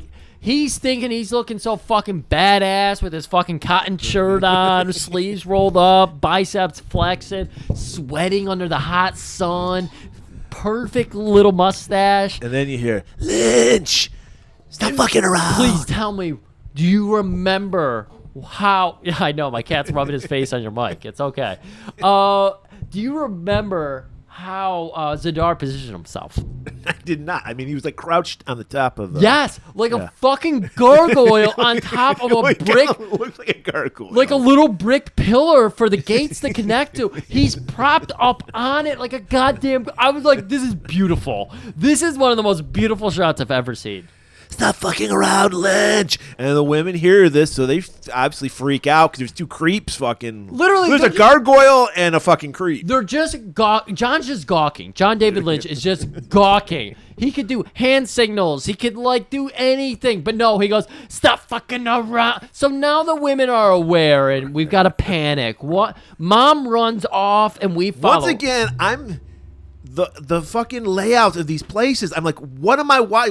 Who's where am I at? Like, I don't know. Right. You know, it's like a labyrinth of a house. Like, people, there's documentaries about how the layout It's like the Winchester house. Do you know that house? Where the woman kept building onto the house. There would be like staircases that went to nowhere and all this crazy shit. I didn't know about that. I always get to relate it to, because I watched that documentary about the Shining house, the hotel, or the hotel. Yeah. And they were like, this is an impossible shot. This is an impossible hotel. It's that. Shervan is doing that. Yes. He's a master. He did study Kubrick, too. Of course he did. I think he was the DP on Shining. So he knew all that shit. So, I mean, he got that gargoyle shot. He got the gargoyle shot. That's so, yeah. So the girls are...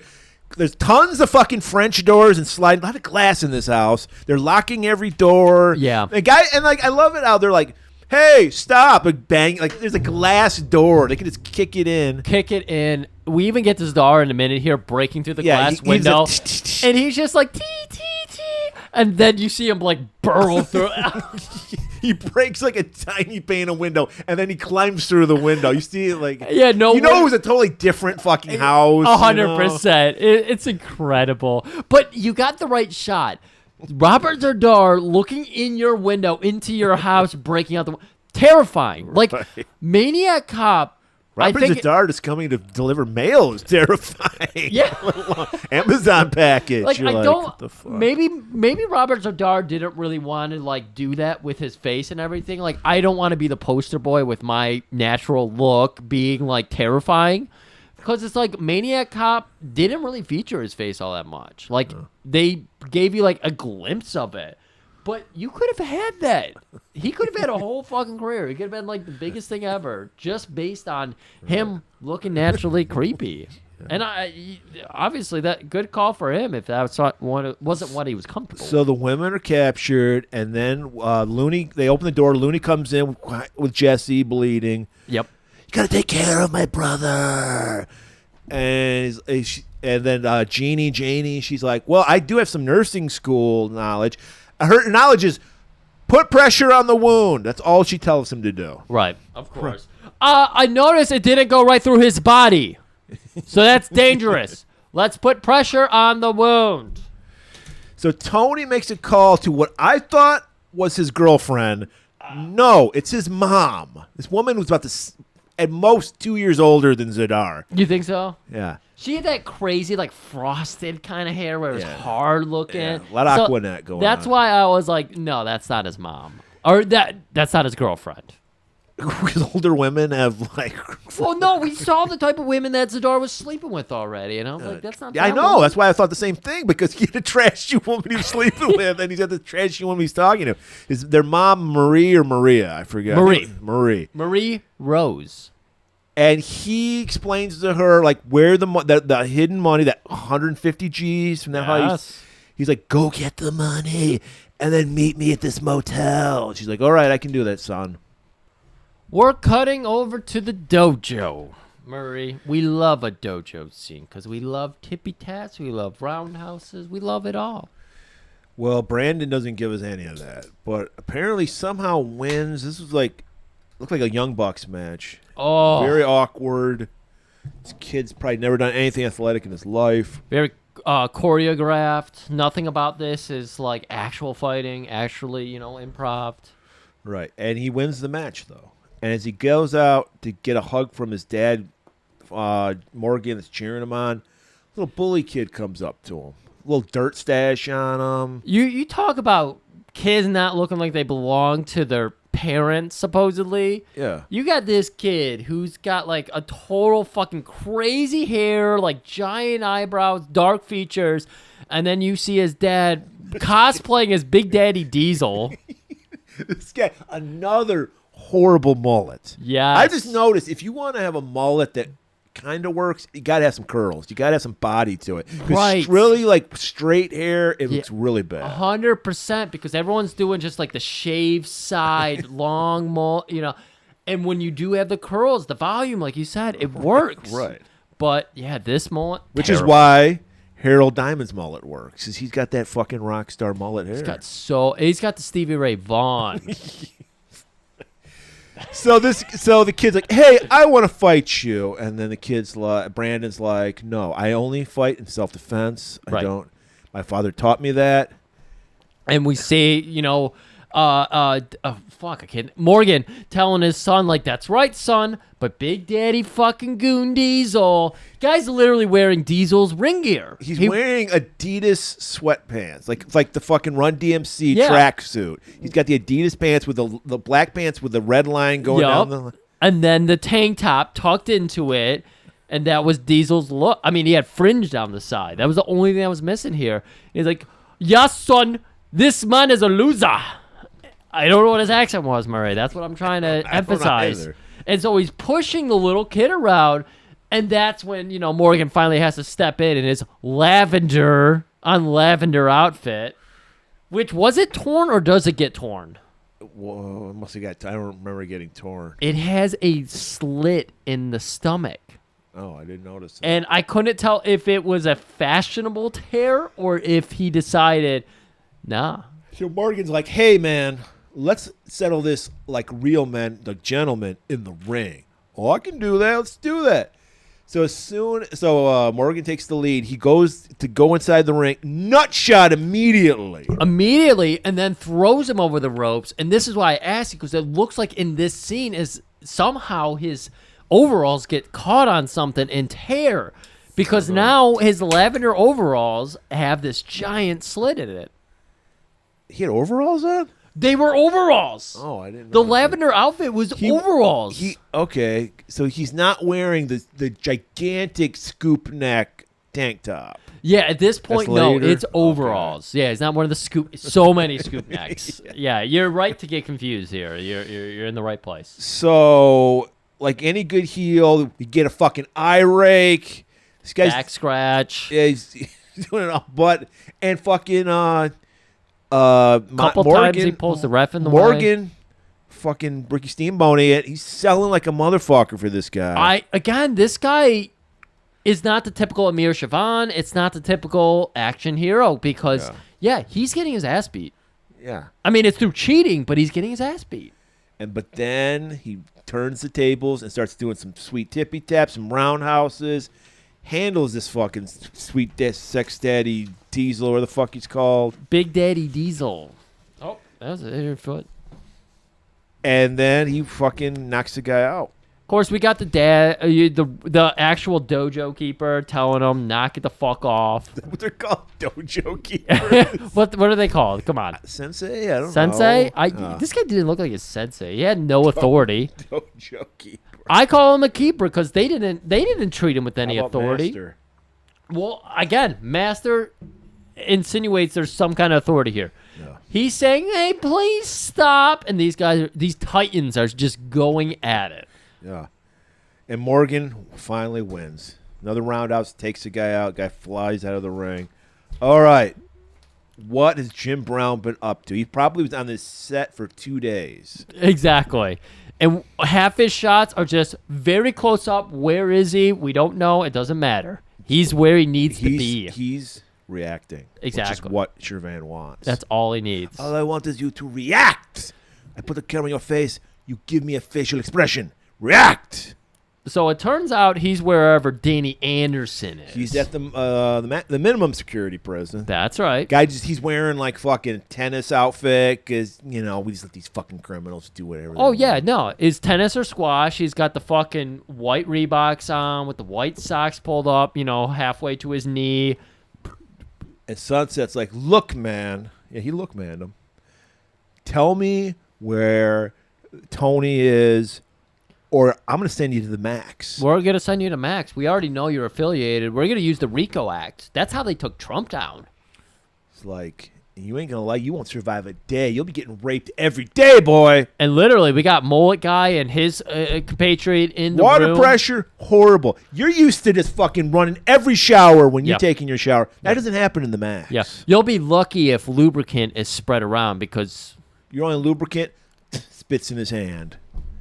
So, Danny Anderson, again, he looks... Danny Anderson loves Superglide. I don't know He if likes we to ever run- talked about Yeah. Danny Anderson. He looks like a little he looks like a offspring of Ron Howard or something. I was to say the same thing. Opie Cunningham. Yeah, he looks like a little ginger guy and everything. He's frail. He's got the bowl cut as a, adult man.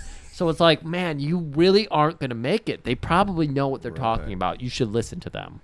So Danny immediately snitches on Tony's mom, and he gives away where she works at the whorehouse. Cat house, they call it. We all know what that is. All right, so they got a new lead. Back to Morgan. He's returning home. That's our hero, everybody, Morgan. Yeah. Walks in. It's a Dart and all his crew are there, guns on them, pointing at him, pointing at his family.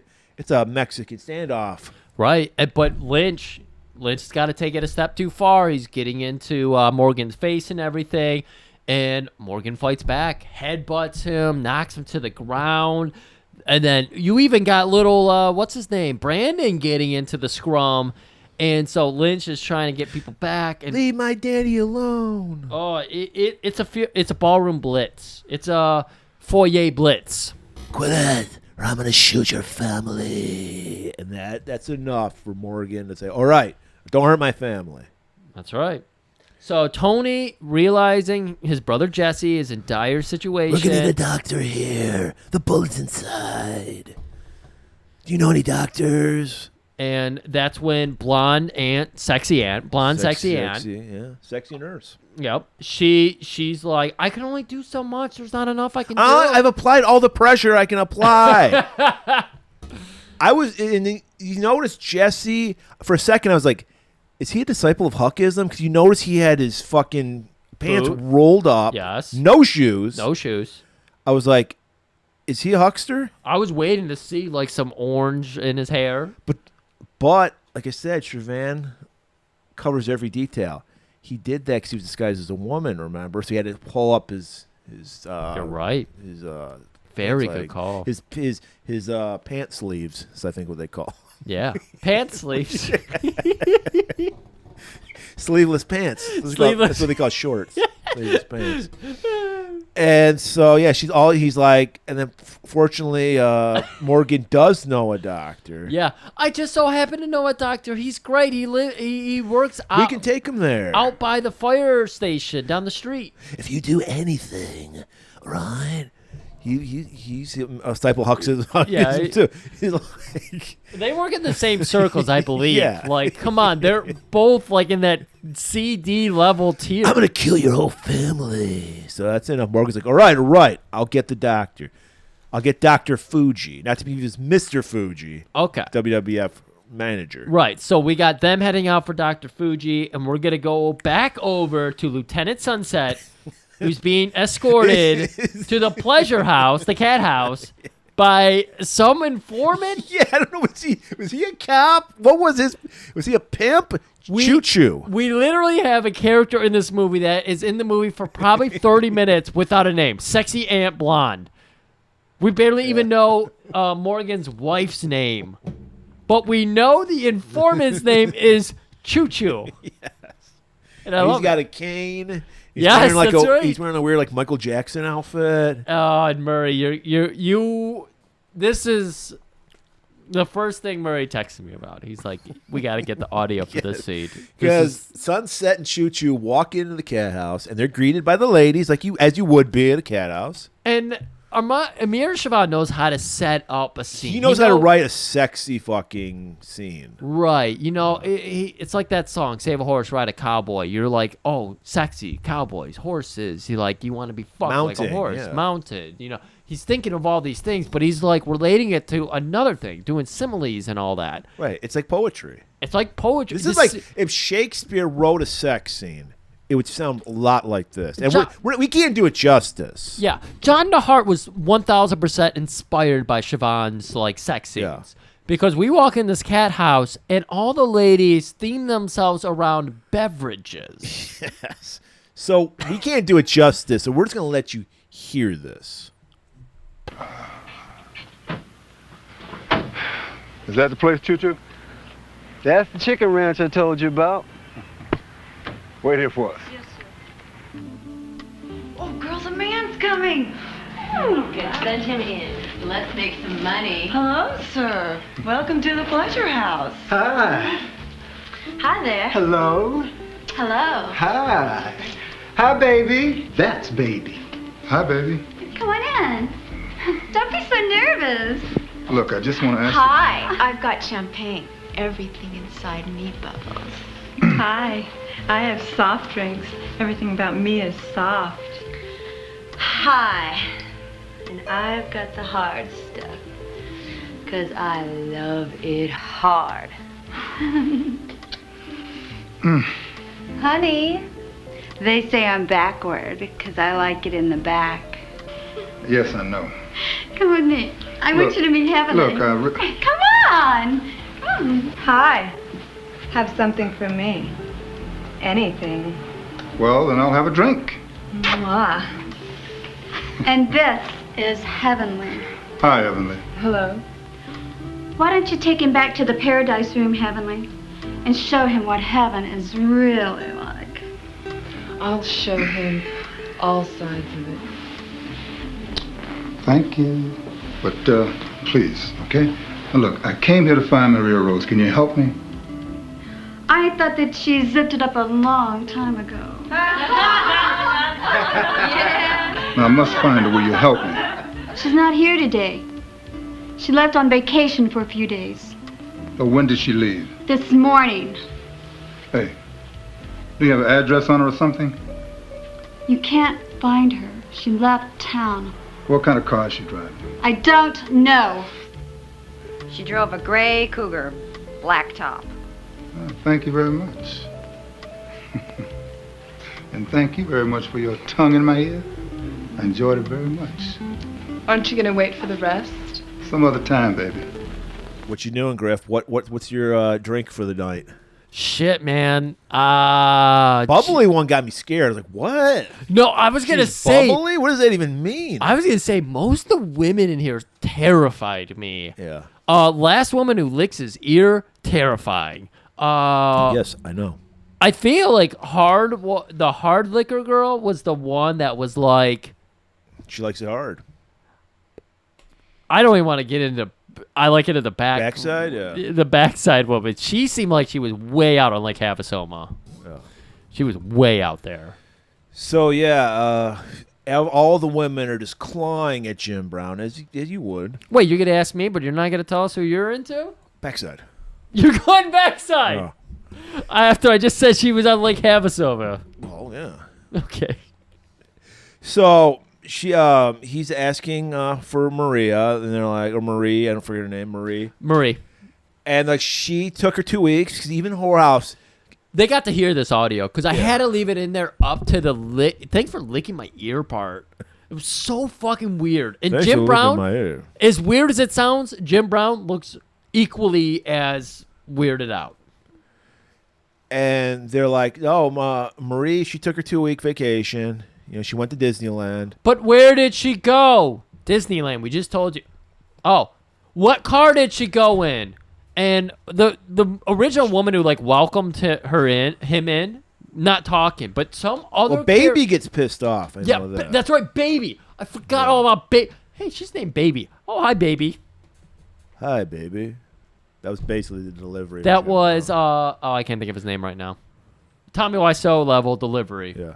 But some other character that I don't. thought Choo Choo popped in with this. I don't remember. For real, it was another woman. I don't remember being introduced to this woman. She just walks I up had and goes, no idea what beverage. I'm thinking tea. Yeah, probably Sweet tea, probably. Sweet tea. Ooh. And she just, I know, disgusting. Yeah. She walks up, Black Cougar. Gray Cougar, Griff. Black top. Thank you.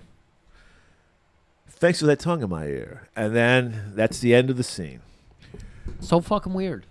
All right, so Morgan, you have Jesse here, but Morgan arrives at Dr. Fuji's living room of a house. I don't know was this supposed to be his house or was this supposed to be his office? It's both. Yeah, because they're literally in a living room with a fucking fish tank full of koi. Think about this. They're living in a podunk town. They're in the backwoods. This makes more sense than Slither in its fucking McMansions in the middle of nowhere. To me. We meet Dr. Fuji's wife, Mrs. Fuji. She's feeding the fish. She's wearing a kimono, as all Japanese women do. All the time. She's got the kabuki makeup on. She looks like a geisha, basically. And she's also his nurse. Yes. She's not just wife. She's nurse, too. Right, yeah. They're a couple that works together stays together. That's right. So we meet, but hey, I recognize this isn't just any fucking Mr. Fuji. If you know Amir Shervan, you know this guy. It's Joselito C.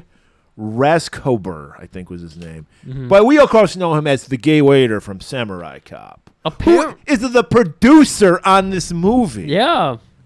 And he produced 3 Shervan movies. It's incredible.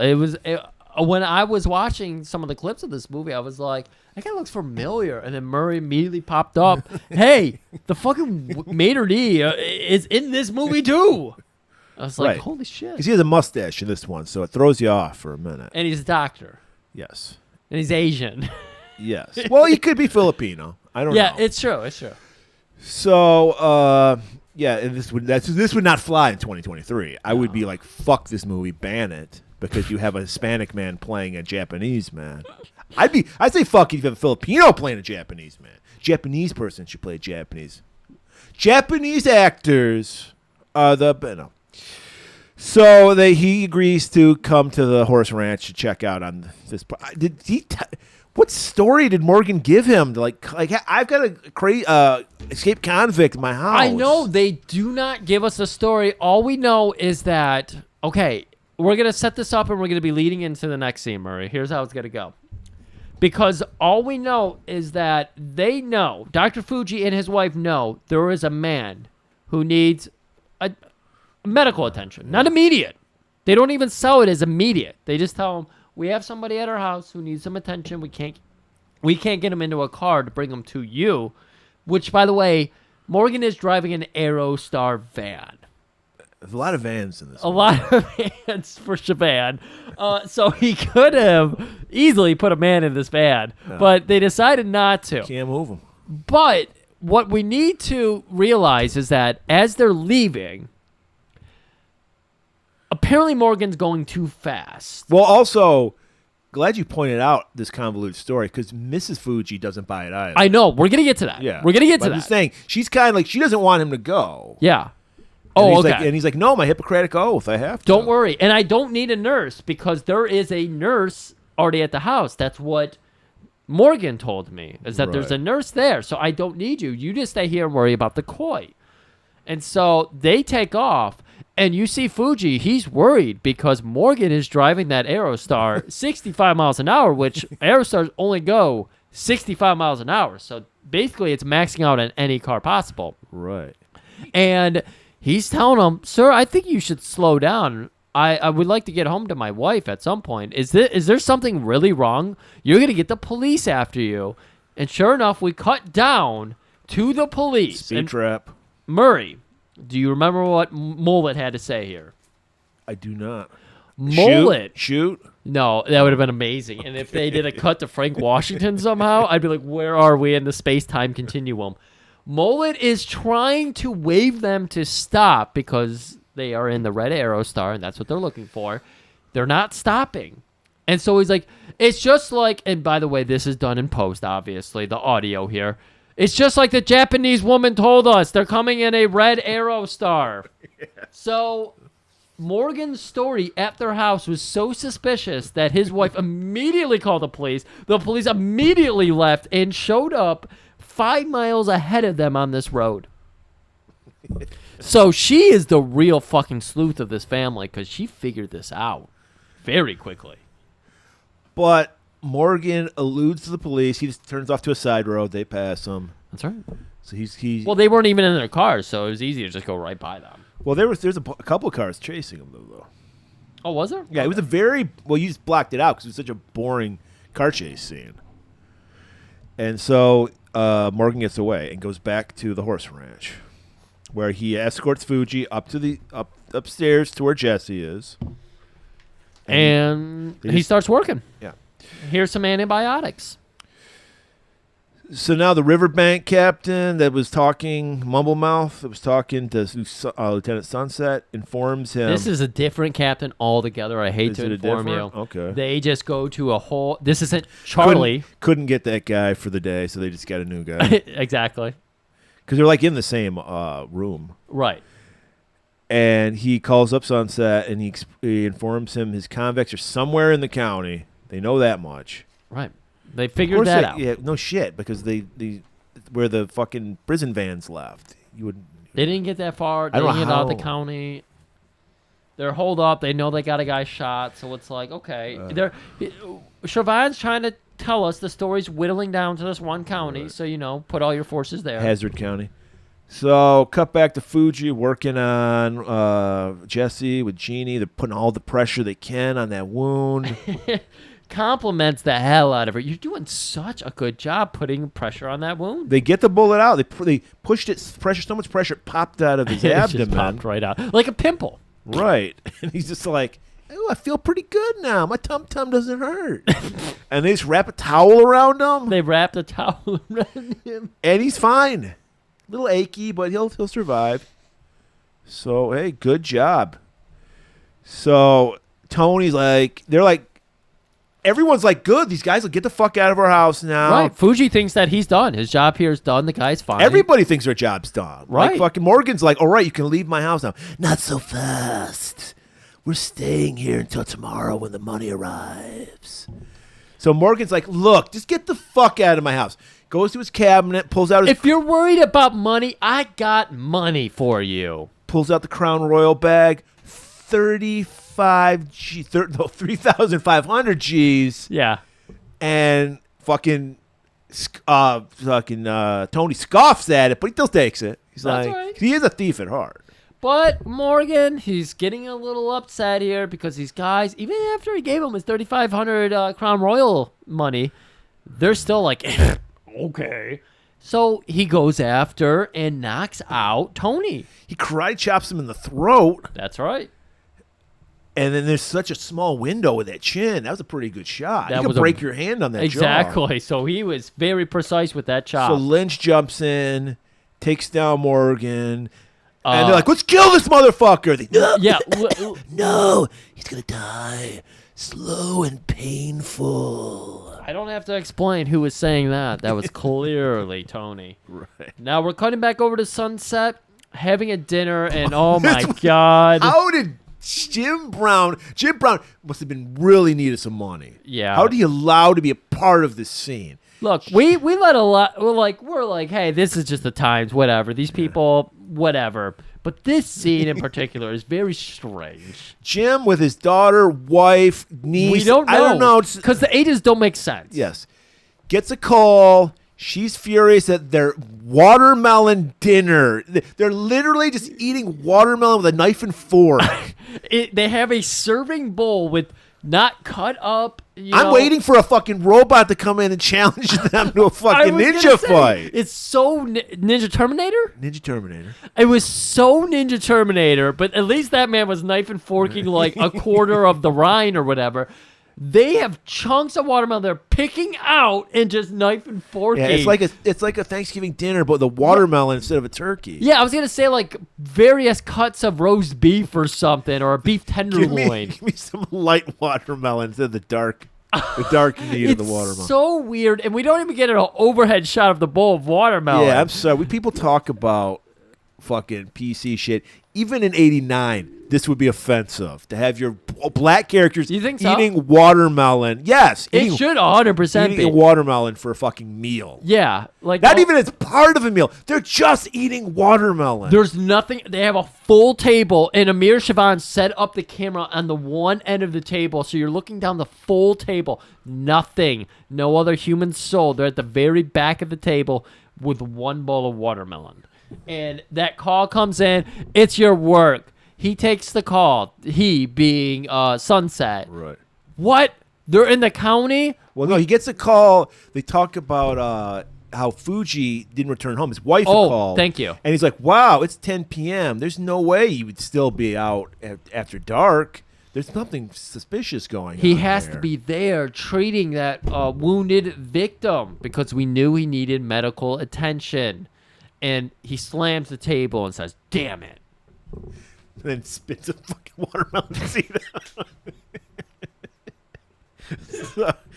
So now, they're like, hey, even bad guys need to sleep sometime. Hostage situation. So Tony's napping a little, and Looney is supposed to be keeping his eye on everything. They're taking shifts, which makes sense. He actually explains to Tony, excuse me, Tony is ready to go in for a nap. He explains to Looney. Uncle Looney, I'm going to take a nap. This is where we actually get the scene where he says, Looney, why do you call me Uncle Why do you call me Looney? My name's Charlie. And he goes, okay, Uncle Looney.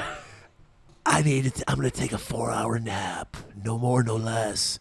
When I get up, you will change places and you can take a nap. But until then, keep an eye on that sounds good. So we're still in the house. We got Fuji, Dr. Fuji, trying to cheer up Brandon. Are they in the bedroom at this time? Or is this No. They're just outside the bedroom. It's like, hey, don't worry.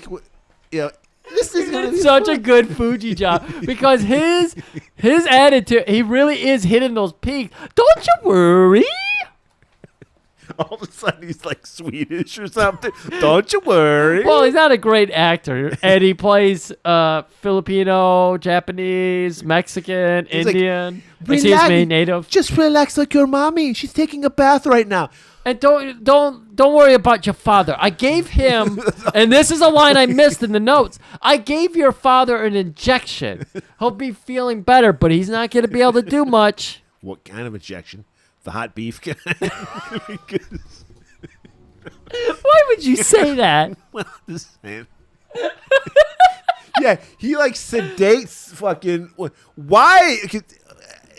Because he got hit. I think he got hit on the head by a gun or something. That's why He got pistol whipped. He did, yeah. By Lynch. Well, twice he got the first kerfuffle when he walked in the door and he fought back a little bit. He got hit then, and then he beat up Tony, and Lynch jumped on him. So this makes sense. Now look, stressful times. Yeah, a nice hot bath would probably be the thing to do. Not in a hostage situation with sex criminals.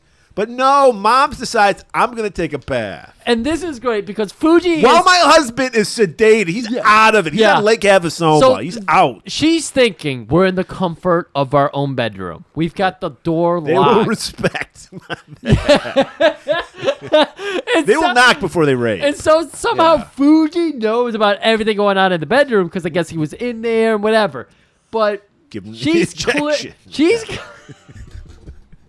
She's clearly comfortable enough with this situation to be like, I am going to fill our giant hot tub because they have a very big bathroom. It's Fraser's bathroom with a hot tub bathtub. Yeah. And so she's going to get in there. She's going to fill the thing up. She's going to turn the jets on high so she doesn't hear, drowning out her stressful situation. And she's getting, but it just so happens that Lynch has we saw him sleep. He overheard what? Yeah, we saw John David Lynch overhearing the conversation, and he heard that Morgan had been injected and will not be waking up anytime, and that Mrs. Morgan will be in the bathtub bathing naked in her nudity, as you would be, in her birthday suit, with her tits out and her vagina out. So he sneaks into the bedroom, the bathroom, and like you said, it's a very big bathroom. So she can't see him because there's like a little hallway. Yeah, there's a corner between the entrance and where the bathtub is. There's a lot of mirrors, so if she looked to her left, she would see them. But don't worry, she's so engrossed in her giant bottle of wine, dude. She had the giantest bottle. It was at least 2 gallons of wine, and it was half empty. And it had one of those carafes on it, so you could just tip it instead of having to pick it up. Yeah, well, you need it. That's a stressful situation. Thank Get you. fucked up. Yeah, you might shake while you're pouring. Maybe she asked for an injection from Dr. Fuji before. Let me get one of those too. Is that fentanyl? Because I want that. So Lynch likes what he's seeing, so he unbuttons the top buttons of his button fly. He knows he's got to be quiet. Yes.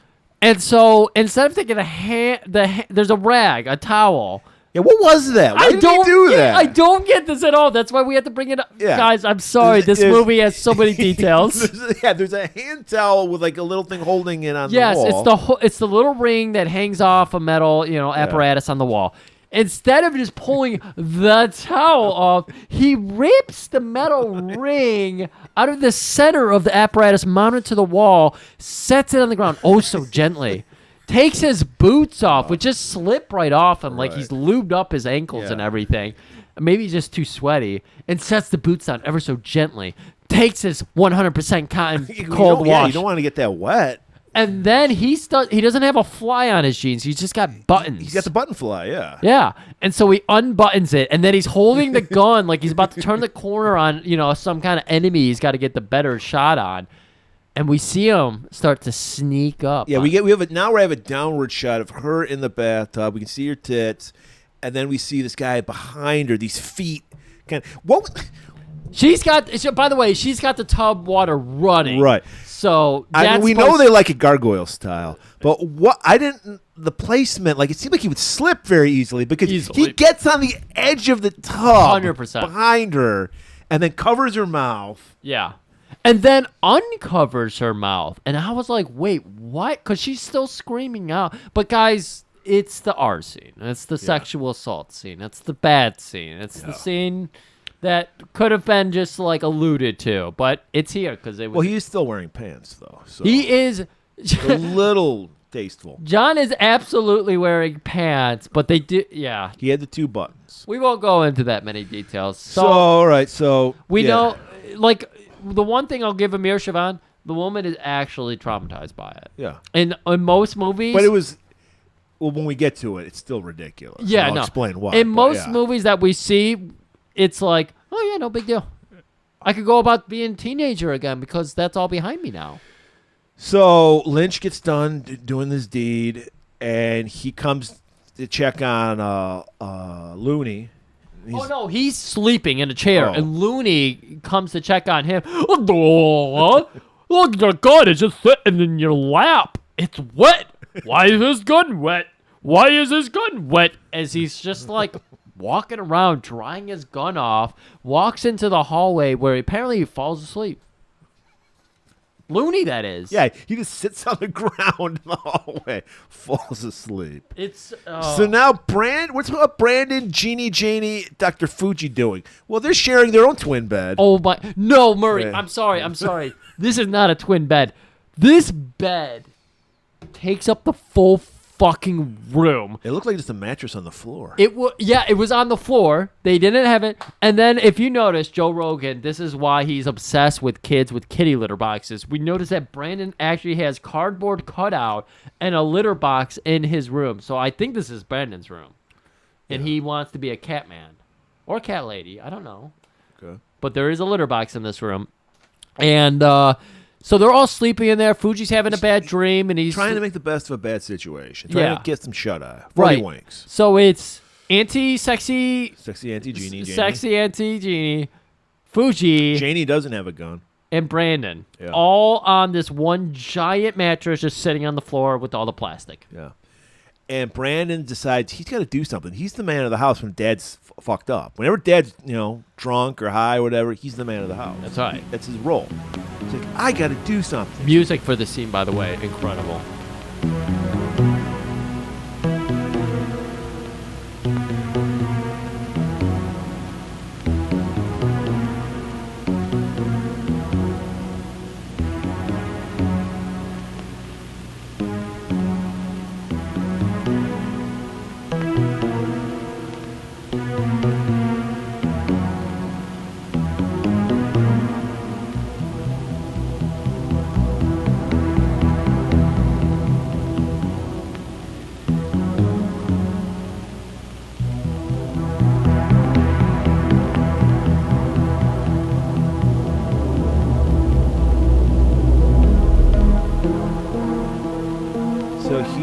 Out, goes up to Looney, or no, he goes past Looney. He grabs Looney's gun because, like you said, Looney's like right in the hallway asleep. Grabs that wet gun, puts it in. You also notice he's wearing like adult pajamas. He had these most oversized pajamas on. Folded back 999,000 different times. So I don't know how he put the gun in the waistband. It would have fallen right through. It would have fallen right. And then he's sneaking up. He's gonna fucking rescue. He's gonna get the gun to his dad. But he bumps into Lynch. John David Lynch. And he's on him. Get the fuck back up to your room. Go piss in your litter box. I know it's no, it's Dookie. I want to sleep with my mommy. I just did that, kid. So go ahead. Oh. So he goes in the room. Morgan's still fucking. I don't know what he's saying. He's just. Oh yeah. Fucking La La Land. By the way, lying on this is his master bedroom, twin mattress, plastic, still on. Okay, this is what I want to point out the ridiculous of this scene. All right, Mom playing the role perfectly. He's on the bed, fucked up. She's just like in a fetal position, like on the floor by the bed, staring off into space. Towel still like over her shoulders, hair frizzed out. She's playing the role perfectly. But then you have this most outlandish goofiness happening in the background of this scene. Yes. Where the kid's like, Dad, I got the gun. It looks like a fucking terrifying like don't do drugs kid type of scene with the plastic. The dad passed out. The mom just like disheveled and looking like she's seen some shit because some shit in context happened to her. And the kid comes in, Daddy, I got a gun. We can do it now. You've been talking about how you want to kill them. You can kill them now. He's out of it. He won't. Mommy, I got you a gun. You can kill them. And she takes the gun. As soon as she takes the gun, like the Three Stooges, the fucking Tony, Lynch, and Looney just pop into the room with guns blazing. She's got the gun. It's another standoff. And then she just can't take it. She's been traumatized. So they get the gun back. That's okay, so they get the gun away from her. Of course, Looney's going to be chewed out because it was his fault. Uncle Looney, what happened? I don't know. The gun was wet. Slipped out my fingers. Lynch has had enough of this crazy family. Yeah. It's like, you fucking freaks. Your mom, your uncle, you guys all fucking suck. Your brother's half dead in the bedroom. I'm sick of you guys.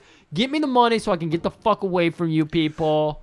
I'm not going to get the money till the morning. I want your simple-minded uncle dead. Just get rid of him. The two of us can finish this out.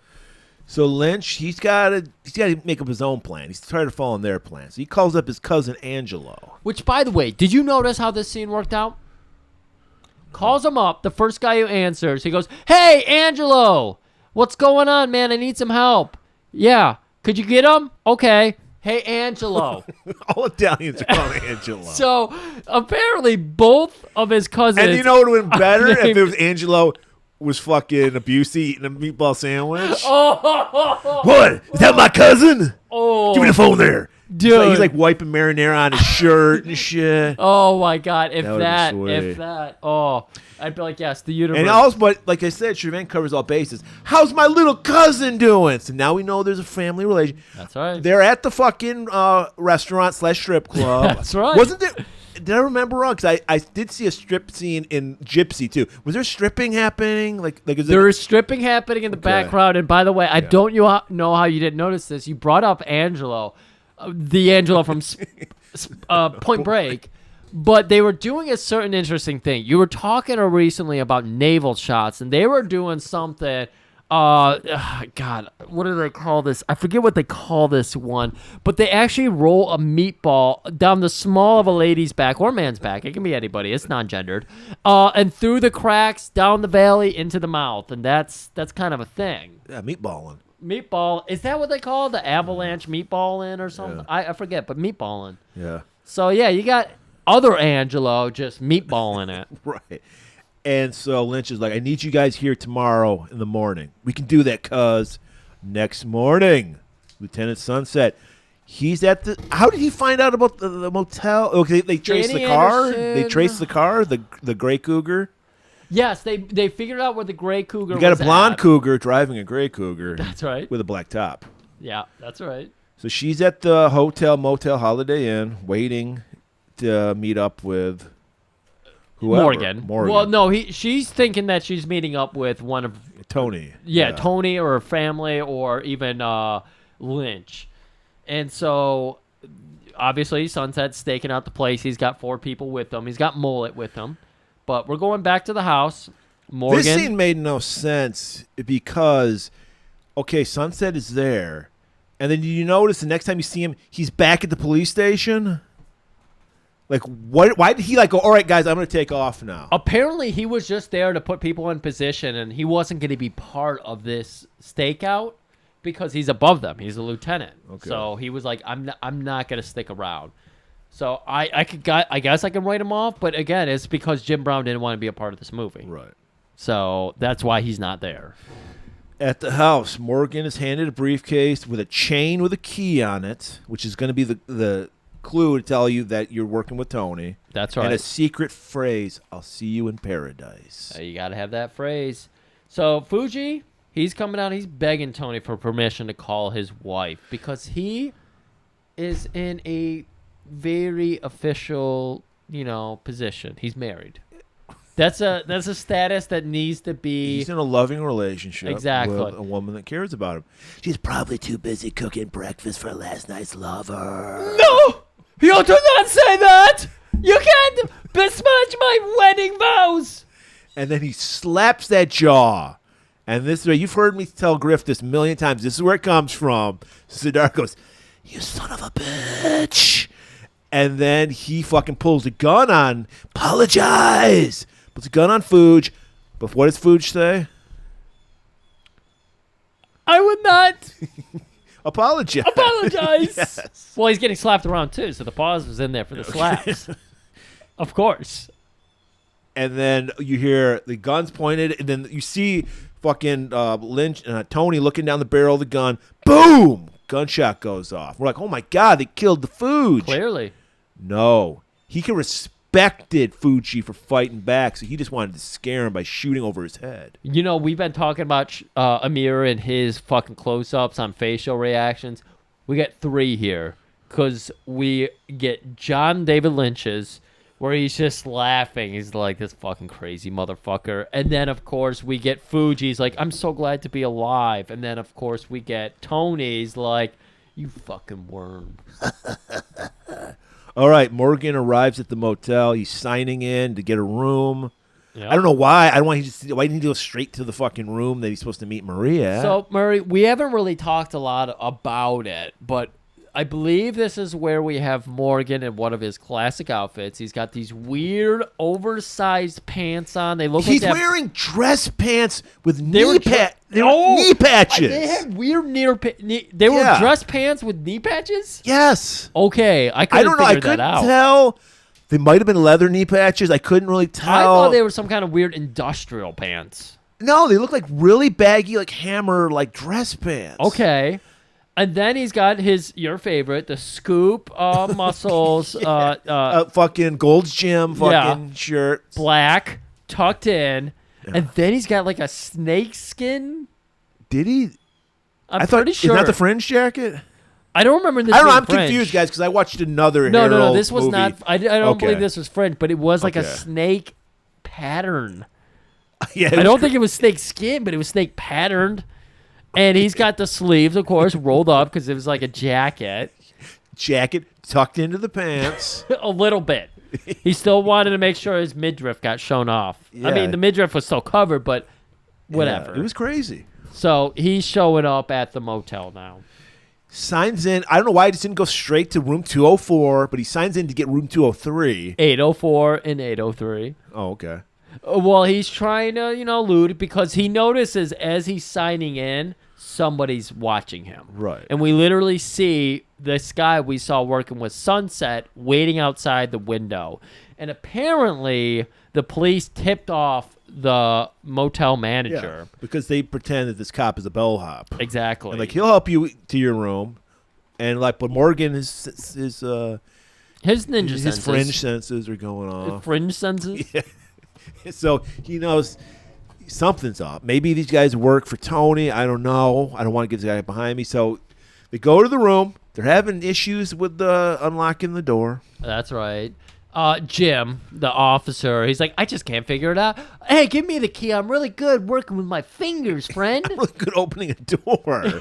So he's like, it's my first day. I don't key. How does this work? Did you know that? Okay, so Morgan figures it out. He opens the door. They get in there. Jim's pretending again to be the bellhop. He's like, so this is this and this is that, and I'll be on my way. No, wait! I got to give you a tip.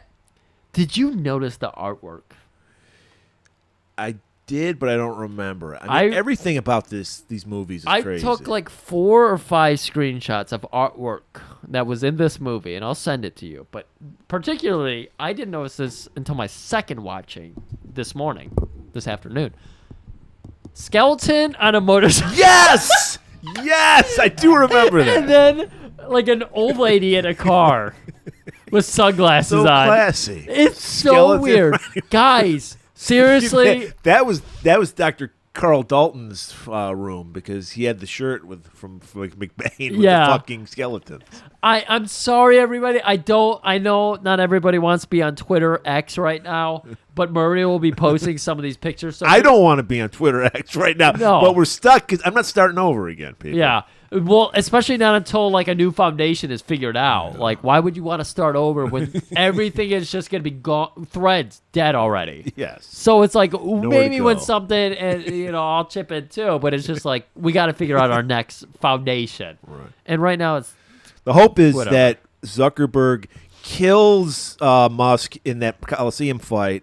They're going to reenact the fight between Chuck Norris and Bruce Lee at the Coliseum. Yeah. Hopefully Zuckerberg snaps his neck, and then somebody decent gets Twitter. just gets Twitter and take That's because the plan. Yeah. But anyways, the point, there's going to be a lot of fun pictures that are going to be up, in promotion of this movie. And that's the easiest way if you're not going to do the homework of actually watching this weird, wonderful spectacle. But you movie. should. It's free on Tubi. It's free on Tubi. So he gives him the tip, walks out, and then he's like, hey, wait a minute.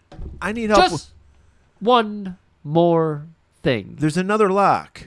Can you help me with that? I can't get it open. And then he just fucking jumps on the fucking guy. Why? I mean, he must have thought he's working with Tony, right? Why? No. Why is he attacking a cop? I don't know. He knows he needs to get away. He's suspicious of worried this guy. he's worried that his family would be killed because Tony said if you go to the cops, we'll kill your family. Right. So he's freaking out. He obviously knew he was a cop, but yeah, that had to be it. He knew that he was being followed and everything, and he needed to get away from 802 to 803 without being noticed. And when he walked out the door, Jim was right there. So he's like, okay, I have to knock him out in order to do the deed. It makes sense. Amir Shervan knows what he's doing. He covers all bases. He's not Tony Khan booking this fucking movie. Jumps the cop, puts him in a sleeper hold, knocks him out. Yeah, they have an awful fight in this really tiny space, and we get to see how large Harold Diamond really is, because he looks fucking giant in this room, whereas Jim looks tiny. And so for the final chokeout, you're like, of course that's how it ends. Right. Hops over to 803, knocks on the door. I'll see you in paradise. Paging Dr. Paradise. Paging Dr. Paradise. Dr. Paradise on the front desk, please. That scene, I died during that scene. That was so fucking... And Kayla was just like, why did he do that voice? And I was like, no, it's funny because he talks... That's the joke. It's different. You literally had to explain the joke to It's her. different. Yeah. So We're in the room with... She lets him in. Yeah, Marie Rose. Tony's mom. And he shows her the fucking chain with the key on it. That's so right. She knows. He's being very feisty with her because his family is in jeopardy here. So he wants to get this over with. Put the fucking money in the case. I'm getting out of here. What about my kid? Fuck your kids. They're fine. They're holding my family hostage. Let's get this up. What about my... Fuck you, lady. So he gets the money. She's like, all right, fine, take the money. She just... Another drawer, this fucking sack's in. That sack was so perfect, they didn't even change it. That's right. Puts it in his Kinjitache case. They didn't even put a dollar sign on the bag. Walks out. Walk. Cops notice him. They're like, hey, I think maybe Jim came too. Is that the name of that cop? Yeah, that was Jim. I don't know if he came too, but they were just watching for Morgan, so it makes sense that they would chase after him when they saw him leave. Cops call up Sunset. This is where I pointed out that now Jim Brown is just back at that fucking set. Right. No longer, yep. And they're like, hey, we haven't seen Joe. Like, we're worried about him. We saw him go in that room with Morgan. That's the last we saw of him. So they're like, maybe you should go check that out. They go check it out, and they find out that Jim's been fucked up. So now they got to go after Morgan. So here we have two very abbreviated fight scenes. Mullet is the first to attack him. Once again, like I said a million times, very confusing. Where are they at? What's going on? Right. This doesn't look like we're at the motel. It looks like we're in some a very seedy location and everything, but it's like, where the fuck are we? Just encounters Jim going down a staircase, or Morgan, and Morgan knocks him the fuck out. So Mullet's down. Nice that shot where he had obviously like fake blood in his mouth and he smeared it on the wall. Morgan slams Mullet's face in the wall and he like sprays blood all over it and then falls down. And they did 3 shots. I gotta point this out. This is in every Shervan movie. I love the dramatic deaths every like extra has. Like they're really selling the fuck out of these. Even deaths. in 91, his last movie. Remember, like, the black guy who gets shot in the final shootout where he's, like, dying for, like, 4 minutes, like, falling. And it's like, wow, you really like death scenes. He really likes... getting his fucking 15 minutes, man. Yeah, he loves long, drawn-out death scenes. And so now we get... I don't know if this was Choo Choo or just some random other black guy. Is Choo Choo a cop, a pimp? What is Choo Choo? I don't know. But he just shows up, gets roundhoused, and that's it. Morgan gets in his car and is gone. Right. That's it, everybody. So Joe calls it into Sunset, and he's like, he's not one of the convicts. This is a new guy. Right. So, okay. Morgan arrives back at home, and he's living on this crazy large ranch. We haven't figured out how big because it's the... Yeah, palatial. He's doing the Shining thing where the angles, they're doing the MySpace angles. He can't figure it out. Where are we? How are we? And what dimension are we in? And so he's over by the stables. And remember, in the first act of this movie, our stable hand, Jose, was murdered. Right. So Morgan is now by the stables, and he's figuring out, I got money, and I got a gun, and I got all this stuff. Okay, I'm going to stash the money over here. He just puts it behind a haystack. And out in the open. And he looks down, and then he sees three droplets of blood, and he knows... Dabs his finger, rubs it between his finger and thumb, tastes it. That's Mexican blood. Yeah, spicy. He's like, Mexican blood tastes like salsa. Caliente. Pequino. Yes. Picante, excuse me. And it depends. Some are spicier than others. That's right. Yeah. I hear the women are spicier. So now Morgan's just he's like, fuck, you killed my favorite stable. Well, he looks in the fucking thing. Like we said, Lynch didn't cover him up. So there's like dead body, just literally foot hanging out of the fucking door. There was a foot shot?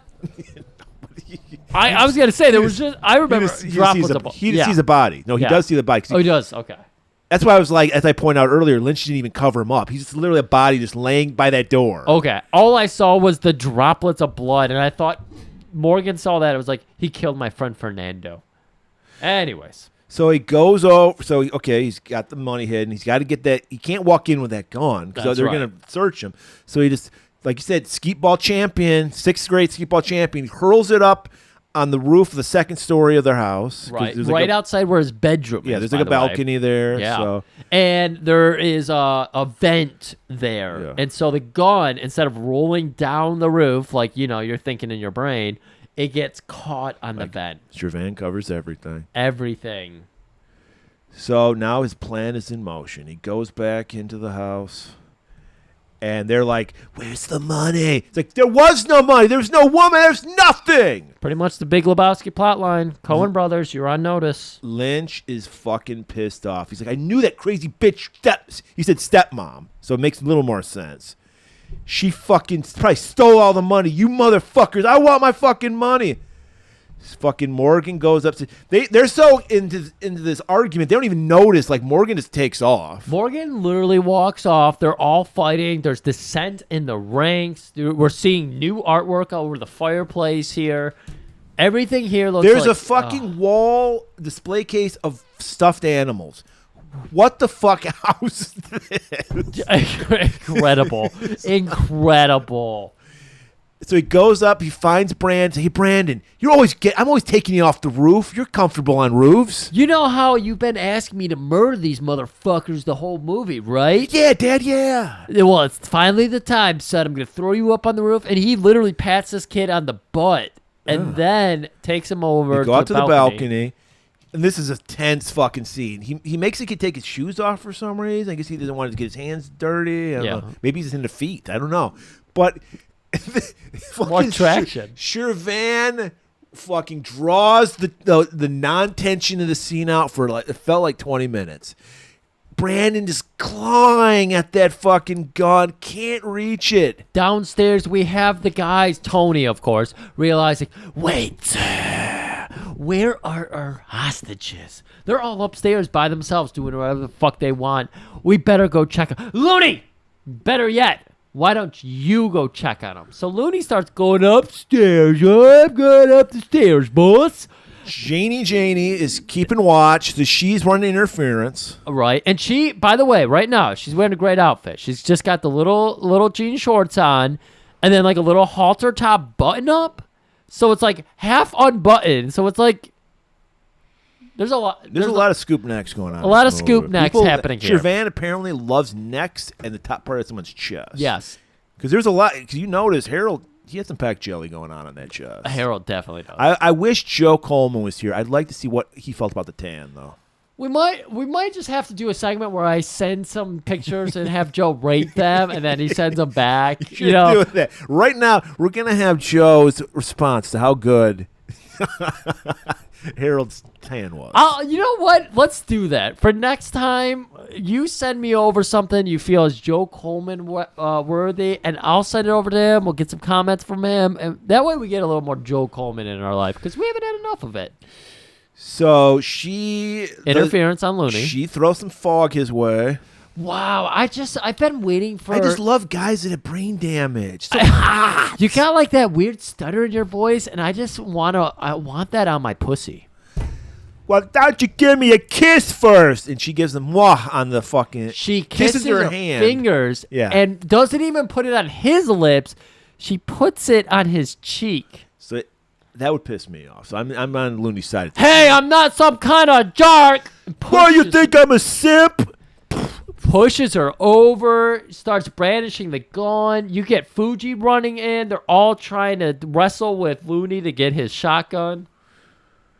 I think they get his gun. They do get his gun, Murray. Morgan gets his gun as well. Turns the corner, shoots Looney right in the chest. Just as Looney, because he's thrown both Fuji and Janie to the ground and is ready to shoot them. Right. And that's when Brandon comes down with the gun, blah, blah, blah. Morgan turns the corner. Shoots him dead. Tension. Tony's like, what was that noise? Sounds like Looney. Fuji, he goes, give me one of those guns. I got to get my honor back. I'm going to kill these guys Japanese style. Well, I'm going to kill them American style. So this is also the scene I was alluding to earlier where we're in a house. A gunshot has gone off, and the people downstairs are none the wiser. It wasn't until Looney was shot, dying, and goes, Tony, I've been shot and I'm dying. That Tony goes, oh, there's trouble upstairs and we need to attend to it. So Tony's at the bottom of the steps, Morgan at the top. They're having a shootout going back and forth. Tony's getting worried. He's like, I got a proposition for you. No, I'm going to fucking kill you. All the shit you put me through. You raped my goddamn wife, you fucking sicko. That wasn't me. It was Lynch. That's right. Speaking of Lynch is going around. Lynch, go around back. I'll cover you. Shervan, what did he show us in the first fucking act of this movie? Lynch is a master of going in the back door. Right. Him and that girl at the whorehouse. That's why I call him back, because he takes it in the back side. So he's going around to the back balcony, and he's climbing up there. It's getting all right. And then Fuji tugs on Morgan's fucking tank top. He's behind you. So he just turns around and shoots him on the fucking balcony. That's it. And he falls off the balcony. Laying in the driveway now, just bleeding out. So, fucking, he's just bleeding. Cut to Lynch's cousins finally arrive. Weird amalgam of people. You got the Guidos. You got the hillbillies. Yeah. Very diverse group of Angelos. Hill Guidos. So they're like getting ready. They're getting their shotguns pumped. They're ready to fucking attack. Fuji's ordered to call the police. The phone lines have been cut, but apparently Fuji does make a call out to the police because the police do arrive here eventually, or is that on their own? I have no idea. Lynch is sprawled out on the ground. Morgan's wife, she doesn't have a name, walks up with the gun. She's got to get her revenge. She does. So she puts it to his face, and then he's ready to go. He's like, hey, just don't, whatever you do, don't mess with my dick. Can you just please tell me that I'm buff and my dick's hot? She won't give him any of that. No. Insulted. She shoots him in the dick and kills him like he deserves. Fucking rapist piece of shit. I'm sorry. There's one fly going around in here. It's very distracting. So Tony and Jesse go back to the RV. They're going to take off, but it won't start for some reason. Well, it's a horror movie now. Yeah. For them. So they're working on that. And they run into the cousins, and they're telling them, Morgan killed Lynch, your cousin. Angelo, your favorite cousin, Lynch, dead. All right. This is always in the final act of a Shervan movie. A boring, long drawn out. Our hero is picking off the goons. Yeah, it's like in movies where even in Silence of the Lambs, they have this where you're doing the training course and things pop out behind walls. That's just all. like Point Break. Or Point Break, yeah. It's not raining. Good call. Yeah. Because that's all this final scene is. Things popping out, people shooting people. Yeah. There's some good one-liners. And because this is a Shervan movie, someone gets caught on fire. Because there is a barrel of like fucking gas just for some reason outside. Morgan shoots it. 100% recovered, by the way. So Morgan is full action hero now. He hasn't been an action hero the whole fucking 60 minutes of the movie up until now. Now he's action hero. Right. He's shooting at one guy, happens to hit a barrel on fire, a barrel, some kind of, sneaks around back on the guy, and then surprises him with the one-liner. No. He sets the one guy on fire because he's right by the barrel. So he's on fire. That's right. So I wonder if it was the same guy from Samurai Cop. They literally said, he was like, yeah, I do this all the time. And they had no plan. They had no fire extinguisher. They literally, thankfully, or they did have a fire extinguisher, but like Matt Hannon and Frank were like, are we supposed to put this guy out? Yeah, right. Like, yeah, you are. Who's doing it? Yeah. So, yeah, nice fucking, guy on fire shot. And then the guy's like, one guy, some people get mesmerized by fire. One of the goons is just like, whoa. Watching maybe his best friend or cousin Angelo die. And the most horrible death you can have, which is being burned alive. We've been talking about it all fucking 3 hours of this episode now. Amir's weakness is reaction shots. Yes. So we're watching this guy like react, and he's having all these facials like, what's going on with my friend dying of fire? Hey, the fire's over here. It's fucking Morgan, and he shoots the guy. All right, so now Morgan, he gets a shotgun, pulls some shells out of that guy's pocket, continuing his rampage. We're just going all over this ranch. We're in the goat pen, we're in the cow pen, the pig pen, we're all over. Charlotte's Web's right there. Taking everybody out until he's the last hillbilly goon. So they like somehow get disarmed, so now they're fighting hand to hand. Right. I think it was the goon who got knocked unarmed, and then he's like, let's go hand to hand. And, he wants to show off his skills. We have barely seen Tippy Tap, so why not? So he's tippy-tapping, roundhousing, fucks this guy up. Tony, meanwhile, he's looking for a car. This is the first time in movie history there's a car that doesn't have keys in it. He even says, there's no keys. That's right. We see him look under the visor. What? In the glove box? What? In the cup holder? But what Tony does find, he doesn't find El Dorado, but he finds an El Fernando. Because it's fucking Jose's kid just fucking like looking for his dad. Oh my God, this kid. Guys, seriously, watch this movie just to see everybody act in it, just to see all the backgrounds. Because Fernando, even though he's being taken hostage here, smiles. He's got the biggest smile on his face. And he sees me as a 49-year-old man. If I saw Robert Sadar in the corner, come here, little boy, I'd go fucking running. 100%. He runs towards him. One of the gifts I'm going to give you is this kid reacting as Zadar has him hostage with the gun to his head, because he goes from smile to like, wait, what? Sad? What? Smile? What? Sad? It's amazing. So he's got a hostage now. Morgan, give me the key to your car. And Morgan's like, be a fucking man. Let him go. Let us go at it. And now we're hearing the sirens. They're cutting over this tense conversation. The police are arriving. Somehow they figured it out. Tony, with Fernando in hand, runs off, leaving Jesse to cover him. Remember Jesse, his brother? Yeah. Fucking John's ready to kick out Jesse. I switched back to going to John Morgan because this is the point in the movie where I was like, okay, no. Aside from his wife, no one's calling him John, but no one's calling him Anyways, Morgan.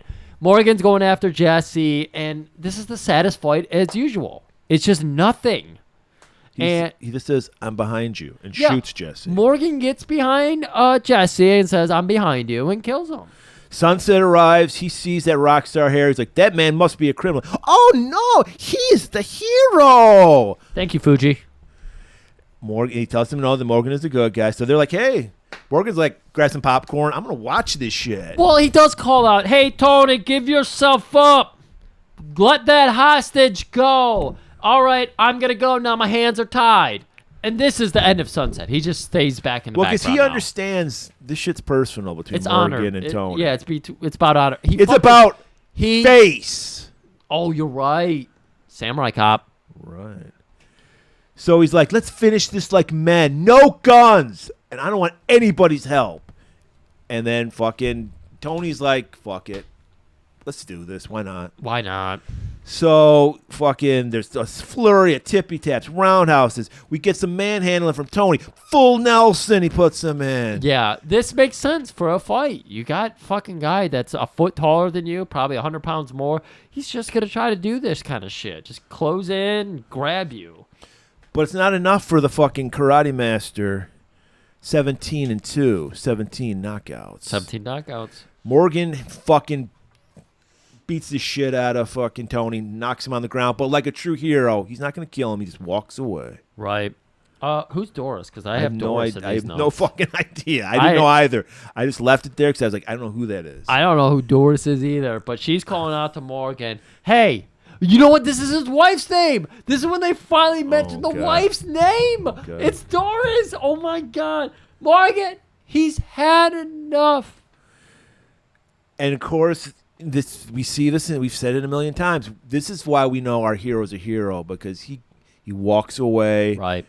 But he still's got to have his cake and eat it, too. So the bad guy always grabs a weapon. Of course. To shoot him in the back. Because then it's stand your own ground. Even though they're already on his house property, so it's stand your ground anyways. Both Sunset, a guy give Jim Brown something to fucking do.